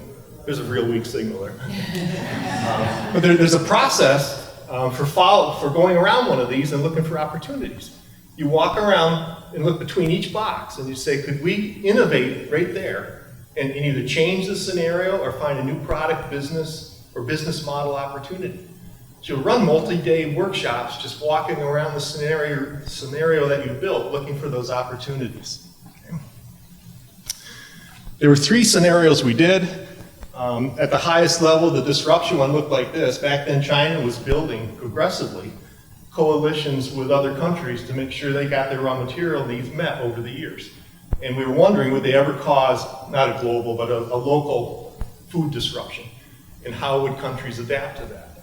That goes into localization. How do you make all the things you want when you only have local resources available? The third one was the health and wellness one. Remember, this is 2010. I found this one kind of fascinating. There's one thing in here that didn't go the way we had hoped, but we expected everything to be connected through the cloud, all your DNA and health information, apps that we're seeing, and smart packaging. So you envision yourself going down the grocery store, and the packaging is going, pick me, I best fit your current health state. It knows you individually. You know, that was the thought behind this one. And this I will show the brief trailer for this one.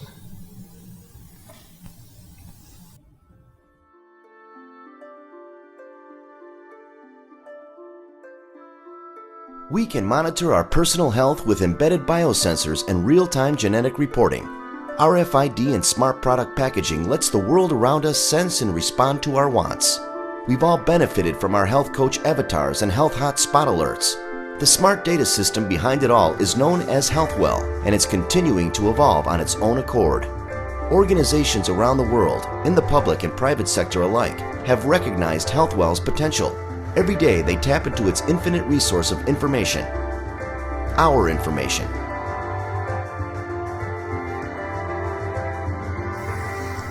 was a deep discussion in the company about if that kind of information became available, how could or even how should a food and beverage company use it? Okay, because a lot more information was coming since then.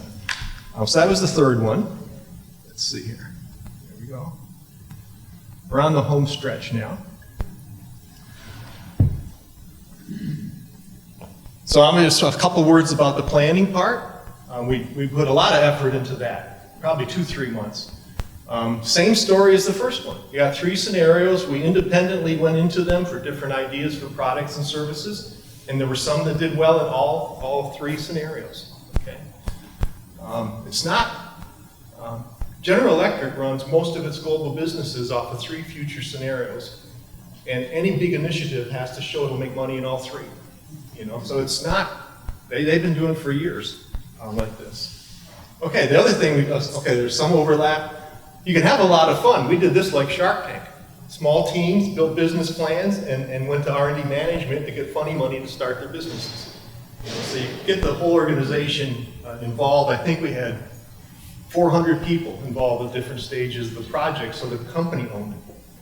2 years later, I'm in some meeting, and a senior vice president says something about the new product ideas. She's really happy because they align with our research foresight. Didn't even know the guy sitting across the table was the one who led the project. But that's success. That's success when the whole company owns it, okay? Okay, so that's winding down. That's the 2 examples. A few conclusions. I hope I've convinced you scenarios can be a powerful tool for exploring the future in a structured way. But I want to make the point, not only for long time horizon companies. Often parts of a company are asked to do something, make an investment that's beyond the time horizon of most of the company. So it doesn't have to be a big energy company. Okay, PepsiCo was a great opportunity. Analysis of the scenarios is critical. I think Gwen or someone commented about putting your technologist right into things. If you throw your technologist right into scenarios, they'll find some reason their current project is the best one for that future. Hammers in search of nails. So you really need an interpreter with an open mind to say, what does that mean for our consumers and customers? What problems will they have? Well-done scenarios are worth a lot. If you do a really good job, you can interrogate them from different directions. What's the future of, fill in the blank, in that scenario? Because if you do them well, they're pretty holistic. And finally, as I said earlier, from an R&D perspective, it's all about portfolio management and making choices about robustness based on robustness across multiple futures. I'll leave the presentation. I rounded up some references for folks who are interested in learning more. The first one is a full project review of the PepsiCo one. The second one is another one I had a lot of fun doing. Christian and I did a 25-year out, 18-month-long scenario study for the Industrial Research Institute on what the world of research and technology management might look like in 2038, which would be their 100th anniversary. And then there's some articles and some books. My final favorite quote for today is from William Gibson. The future's already here, it's just not very evenly distributed.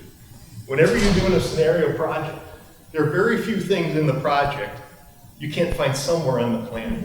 University research or something. So I thought that was very insightful. Anyway, I'll wrap up here. Thank you very much. There's Christian and my contact information, and I will leave the presentation with whoever would like to have my presentation. Thank you very much for your time. So what we would like to do now. Yeah, just put them. Yep, just put them here. You guys want to come up?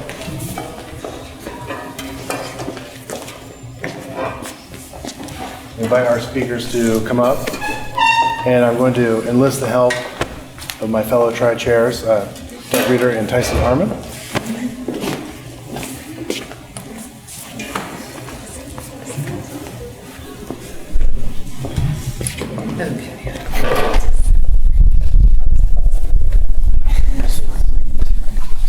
So, thank you all so much. Thank you. That was fun. Presentations.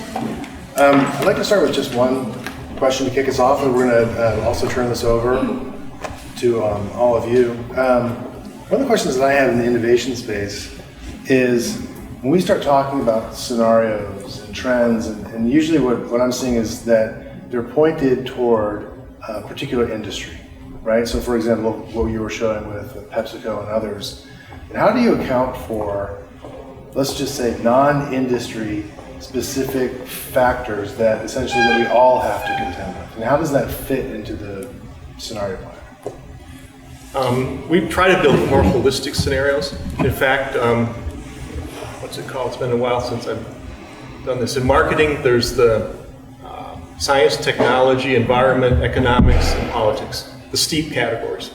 And so we force a project to have trends and signals from all of those STEEP categories. So one that's done well should be usable, across multiple industries. We force it to go outside the industry, and we force it not to be technology driven by looking at all those different categories. And we literally check boxes. We got 10 trends or more in each of those boxes. So in a similar way, when we're looking for platforms and ways to think about development so that it's long-lived and not something just for now, is that we take a holistic approach. So I said a couple of times when we were doing the automotive work, we weren't interested in finding the guiding imperatives around luxury automobiles. We were looking at luxury guidelines. Those are the things that allow you to be very nimble and pivot when something disruptive happens in the industry. So one of the questions that I have is that as an internal organization, sometimes we have our own biases when we're doing scenarios. So how do you have that holistic viewpoint of both how a competitor might use these scenarios to actually have an impact to your business?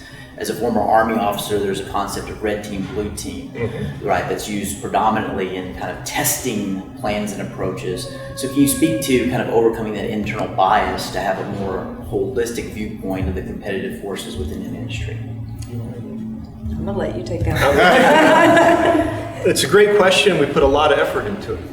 I couldn't go into all those boxes, but the futures audit, we typically interview like 30 leaders of the company organization. We're doing the work, who's asked for the work. And then we go outside and we bring back to them, what's outside they're not seeing. And often report some biases they don't want to hear. Right. And I mean, at PepsiCo, there was a camp that said, this is fantastic, we'll be better prepared. There's a camp that thought, well, we react really well, so why bother? So we really put an effort into doing that, and Christian calls it the blowing up the corporate view of the future. There's an official future, even if it's not documented, that the company's making decisions, and we go out of our way to blow it up, and play the role of the other competitors and so on.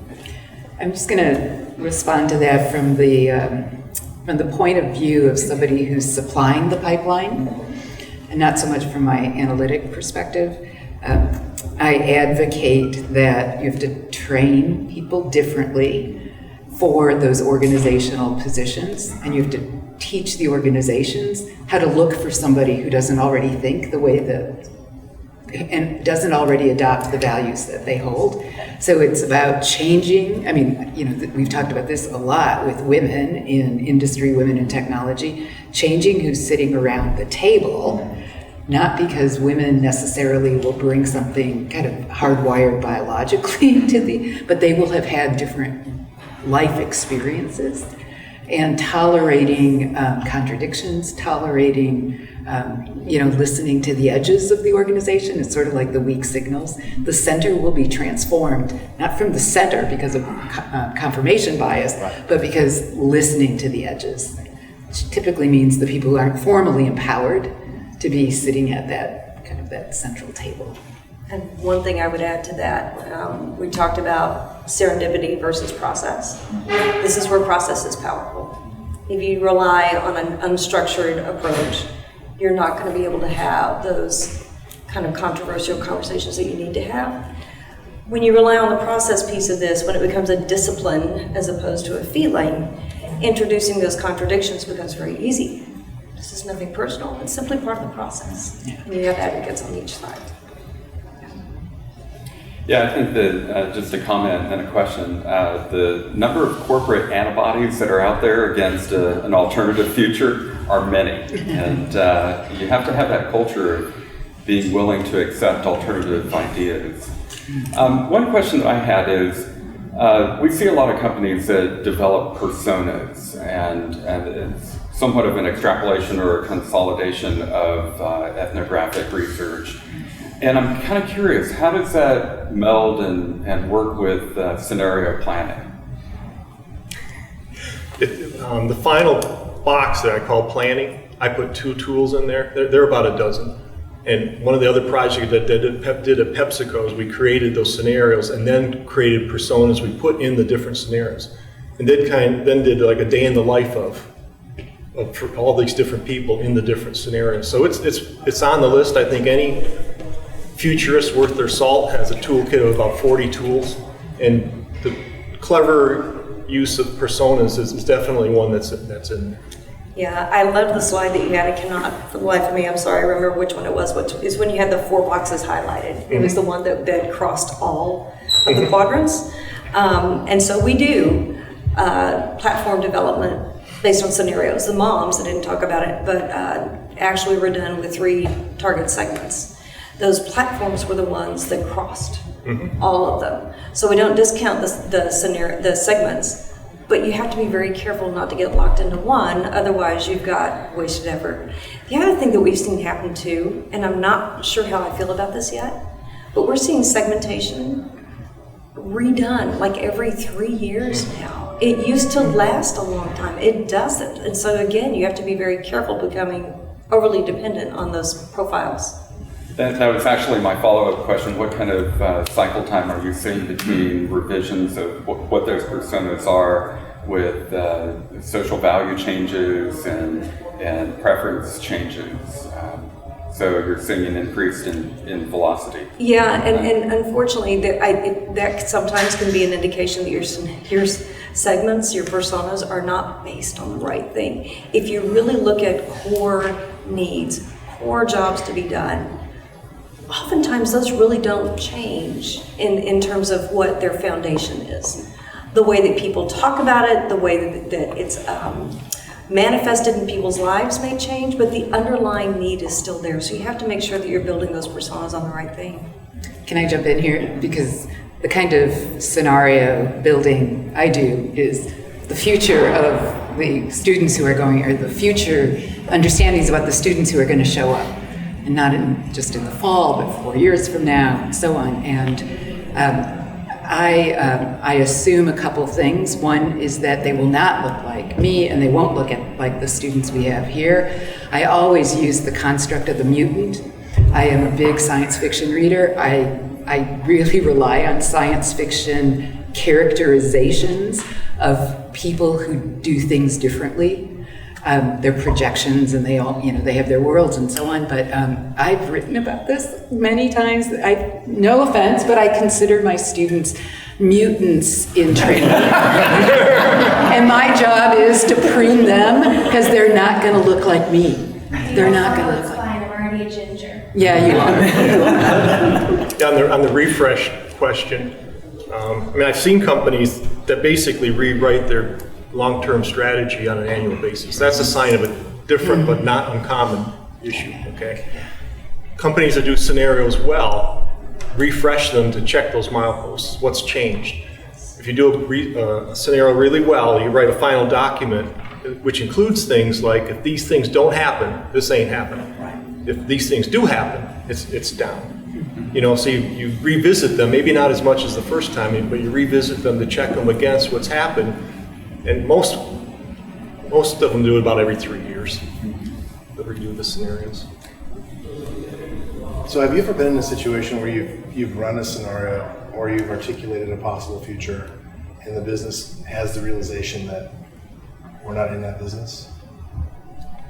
Meaning that they have to pivot and they need to sort of continue to be what they are while simultaneously becoming something new?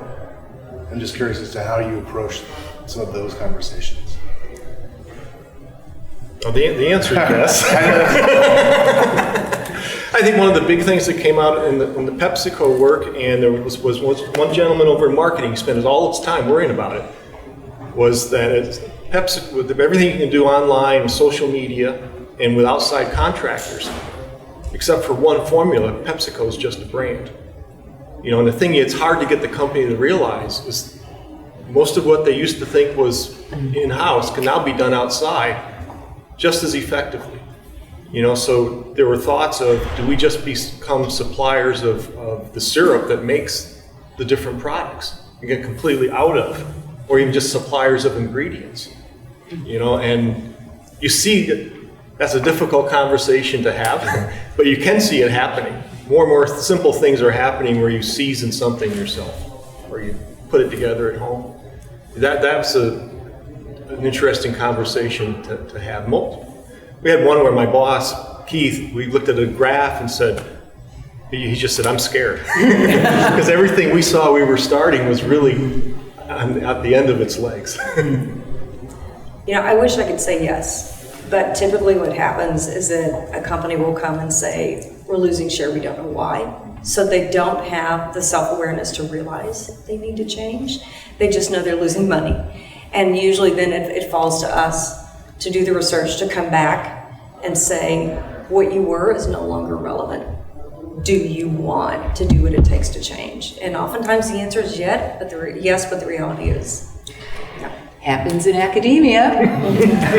The state of higher education in the United States is about 1998 and so on. The university as a construct started losing market share to all these places that had to, HP University, that had to start doing education in-house. We literally lost the franchise. And that meant they had to pivot.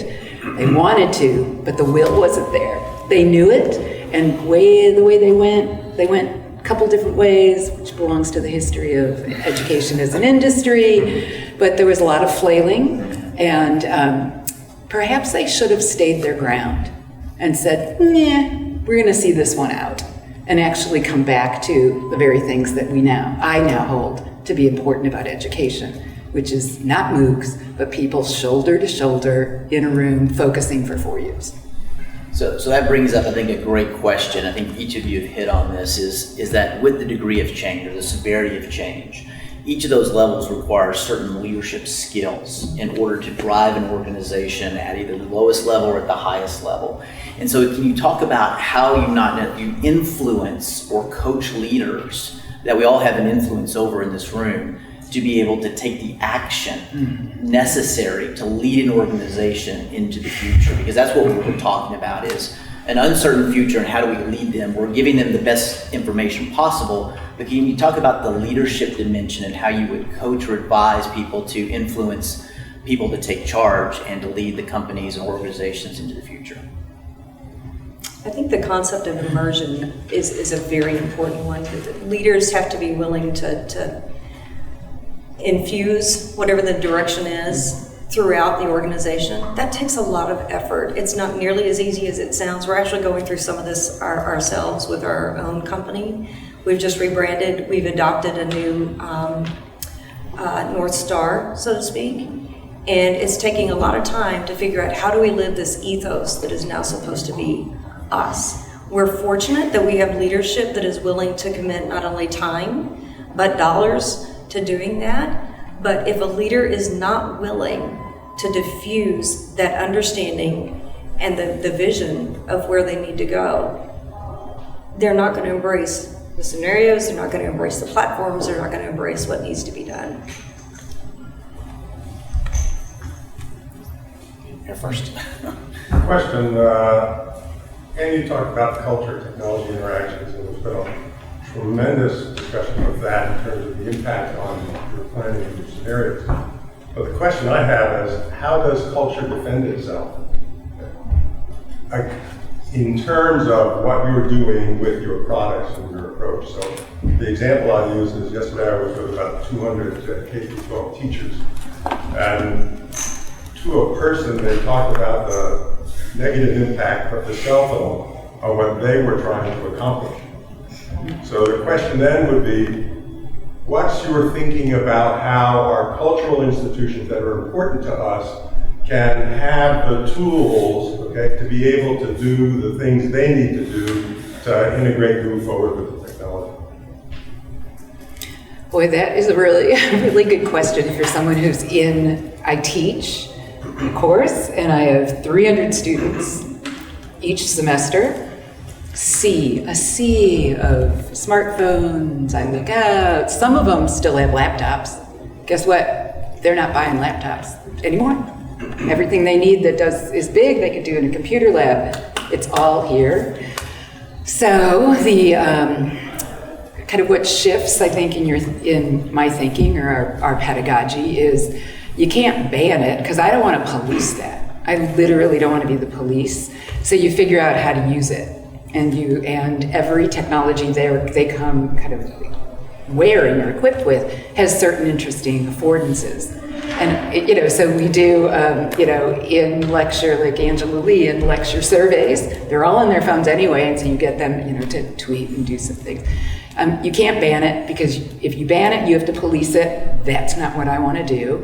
I admit that the classroom isn't bounded. And that's that kind of messy entanglement. Their channels of education far exceed what I'm doing kind of on the stage. So does culture, I don't know if it's culture kind of fighting back, but it's understanding that culture is always breaking down and being shored up. Breaking down, I mean, it's a very dynamic system. And so somewhere in there, I gotta get onto their channel, and it may be the Twitter kind of conference every Thursday. That's a use of a technology they now kind of use that is really interesting. And I think that's the challenge, at least in my industry, is for the consumers that I'm addressing and trying to engage, is I gotta meet them where they are and encourage them to come along with where I want them to go. In the commercial R&D setting, I often found myself and my peers trying to defend the culture we wanted in R&D, which was risk-taking. We wanted people to feel they could take risks.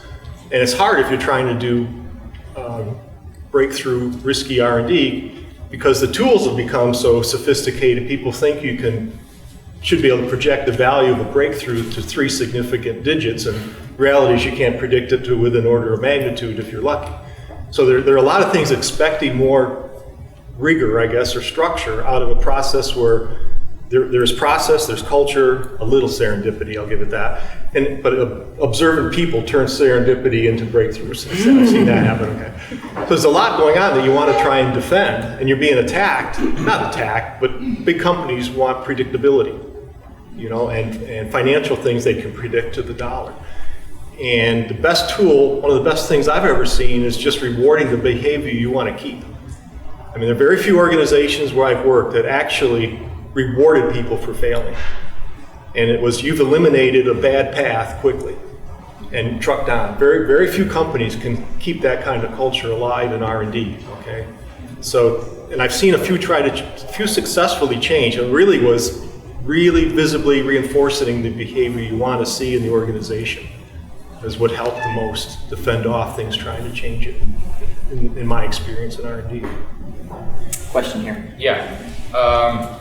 Google recently had released some features for their Maps app in India, and they thought it's going to exactly work like in the US. It didn't work. It has the culture is different, and then it failed miserably. Only after research, like they did ethnographic research or R&D, they managed to find the problem and they fixed it. So whether it's a quantitative research or qualitative or ethnographic are grounded on a solid foundation in academia that is really make products successful when you roll it out. But if I want to ask a question now about startups, you have those innovators who are either getting millions of dollars on some idea that is an intuitive idea without really maybe enough research, and if they get lucky they will win, if not they will fail.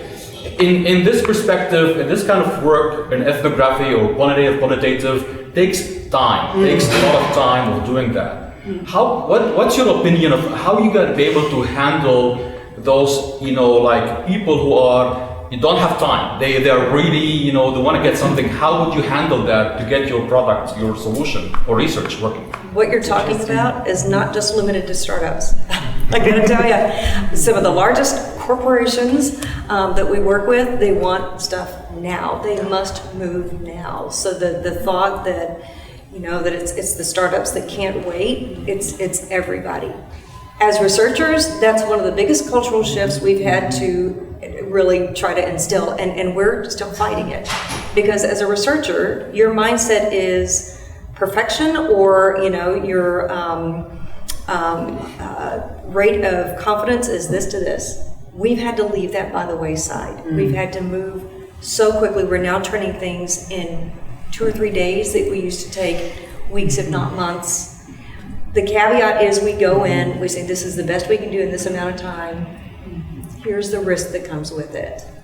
And so that's what we're having to do. We know that it would be better to have more time.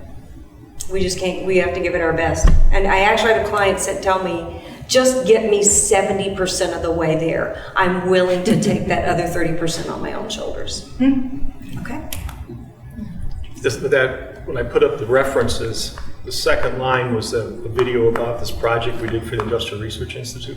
And that created 4 scenarios. And one we saw was everything's in beta.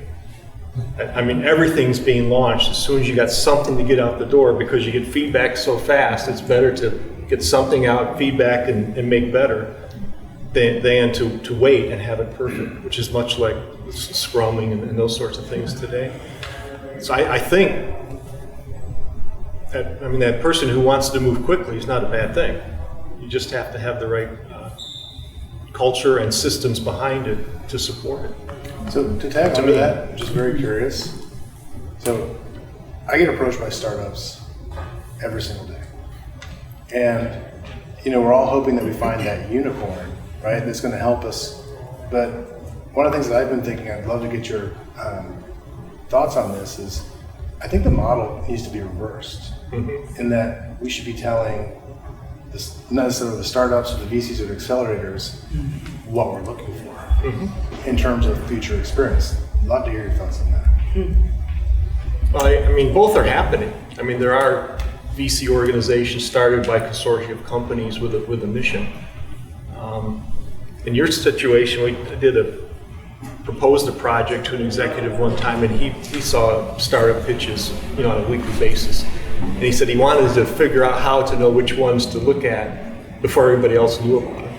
And when we did the project for PepsiCo, it's not that we led to hundreds of new product ideas. We kind of gave them a true north and some platforms that they could screen the incoming things with, because it's horribly inefficient. You have a technology idea and you do something with it. So I'm with you. You got to figure out how to make it more aligned with things a company wants. I'm not really sure. I've seen, who was it?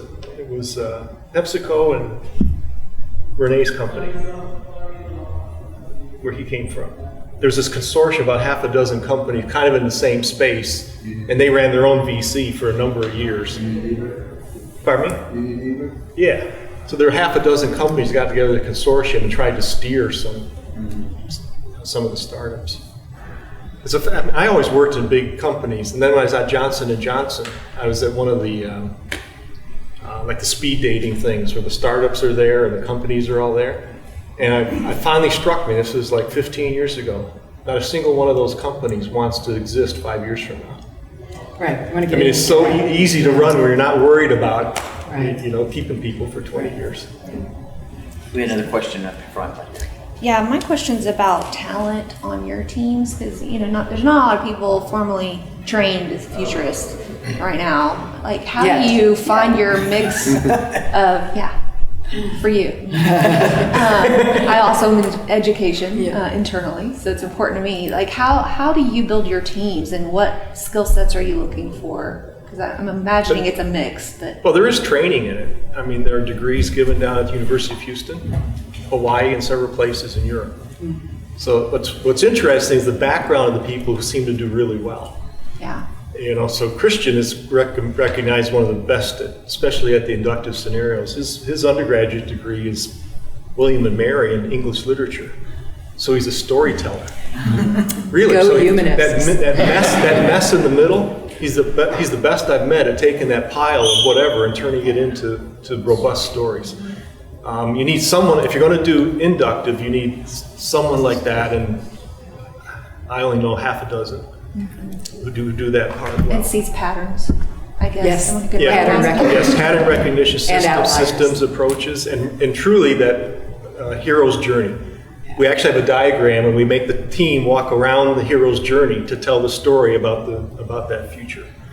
It doesn't take many scenario resources on the ground to do it. The bigger question is how to get the right resources in the company. Yeah. You know? One of the things that I've started doing over the last maybe decade when I'm interviewing people is I look for fluid intelligence. You've got crystal intelligence, crystallized, I can't remember, intelligence and fluid. And I want that person who demonstrates fluid intelligence, the ability to see patterns, to make connections, and to apply things in new situations. My background, I started as a teacher.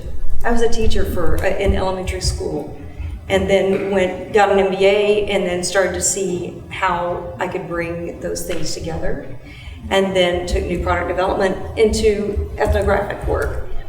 They're all connected, and it's easy if you've got people who can see those connections and tweak things so where they're now applicable in new situations. But I gotta tell you, if you've got someone who cannot do that on your team, you're gonna be frustrated, they're gonna be frustrated, it's not gonna be a long relationship. So even though that's not part of our official way that we hire, it's something I definitely look for. On the internal teams, just one last comment is, there's always going to be someone who's, well, if you get them on the team, they say, well, that doesn't strike me as plausible, so they just rain on the whole parade. You really want to find some people who can open their mind up, kind of walk away from today and not debate a possible future, but immerse themselves in it and just explore it. That's kind of a unique trait, to give up on the practical, what you're seeing right in front of you, and explore something like that. And the word provocative was there for a reason. If they're all pretty straightforward and not generating a lot of thinking, you're not going to find anything. So when we do like the 2x2s, the least interesting is the utopian one, because all the other ones make people think. Yeah, right, exactly. So those folks often emerge as product managers, service managers, people who have to anticipate the future and understand how they're going to evolve or even pivot their product or service. So if you're looking at mid-career, people who have those skill sets typically emerge as product managers. Because they're able to bump up. Well, they have to look at where do we take this product, and so they're naturally looking ahead and trying to understand possible or preferred futures, and so they develop a lot of those qualities. Shout out to my former colleague, Robert Marshall here. We both were product managers and then ended up reporting to the Chief Innovation Officer at Gala. We had a question right up here. Yeah. Hey, I'm Vetri. I've been with GE for last 18 years, and immediately during the time after Jack Welch left and Jeff Mel took over. And I'm a data analytics professional, joined as a business analyst with GE, and I've been as a director of revenue and margin management for IoT business, still with GE. So it's all happening now and coming together, and my BTech thesis was in pattern recognition and machine learning for 20 years. So it had taken 20 years, now everything is happening at the same time. I'm seeing the big boom. So two questions. One, you said GE has been always a chief strategic company for 100 years or more, right? But now they are in dire state kind of thing. So how come they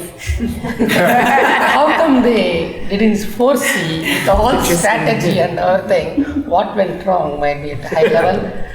And two, you said about the 2020 forecast, what you made on the predictions. One thing which didn't happen, you said. I saw the cloud, I saw the IoT, smart sensors, smart packaging and the sensors. What is the one thing which you foresaw, which didn't happen? Yeah, which you missed. It didn't happen. Is it the one thing that didn't? Okay, yeah. At the heart of a lot of that scenario was the thought that people would be pretty open to sharing their anonymized medical records for the good of the larger group. And when we did the extrapolation, part of that was forecasting with expert panels. So we had a professor from Harvard Medical School who was at Boston Medical, I think, one of the big hospitals. And he talked about electronic medical records. And he put up an example that convinced me that eventually people would be more willing to share them. There's no one here from Pfizer, is there? Any drug company folks here? No, this is a real example. Reformed. He got up to a whiteboard and he drew 2 step functions like this. And so this is around 2009 or 10. And he said, we've all just listened to a long time of an argument of 2 arthritis drugs, were they impacting heart attacks or not? And he drew these 2 step functions. He goes, if you go in and look at the records of an insurance company, this is the day they went on the market, this is the day they went off. Okay, and it's statistically significant. Yet they're arguing about it in court for years. And he said someday, he really felt strongly, the average person would think it's worth sharing their information to not have that kind of stuff happen. And I'll never forget it, and it's never happened. The concerns about sharing information have just gotten worse and worse. So that part of that scenario, that never played out the way he really felt it would. There's one caveat to this. If you're familiar with a diabetic group called Tidepool, Tidepool is an organization that got very frustrated as a community that had episodic conditions. And each manufacturer has their own protocols, they couldn't share data, and so they have ethically hacked all their systems to pool their data to understand that there's a time to take medication, there's certain events and circumstances, but it's in very rare cases where you have a group to come together over a common goal or common outcome that recognize that we need to address this and to come up with solutions. So tidepool.org is one example, one very rare example of where healthcare has come together to, at a patient level, to share their information to improve their specific outcomes. So we have time for one more question. Right here. I have a question, I guess, about the scenarios. I thought you gave a really neat example of how you typically want to choose sort of the ideas that cut across scenarios. Like if you had 4 scenarios, you want the ideas that show up in all of them. But I also found myself thinking, what if that one tends not to be that interesting? I mean, wouldn't there be cases where you want to choose sort of the most exciting scenario in each box, even if they're all different and diversified? So I'm just wondering your experience. Oh, absolutely. I mean, I was given the one part of it that struck me was picking them on robustness. But really what you're doing with the scenarios is helping people place bets. You may see something that everyone believes is a 1 in 10 chance of happening, but if it did happen, it would revolutionize. Well, you want to place a bet on that. There are many other discussions to have than just what looked, appeared in multiple scenarios. And what you just mentioned would be one of those. But that was the part that caught my attention. It's kind of a leap of faith if you're used to looking at numbers and everything else to say, I'm going to bring in robustness across futures. But in the end, no, you have a long discussion on bets you should be placing. It's really interesting because what you're talking about is very much about corporate culture. So I mentioned the work session I was in yesterday. The client, we're so fortunate because they're about being in business and maximizing shareholder value.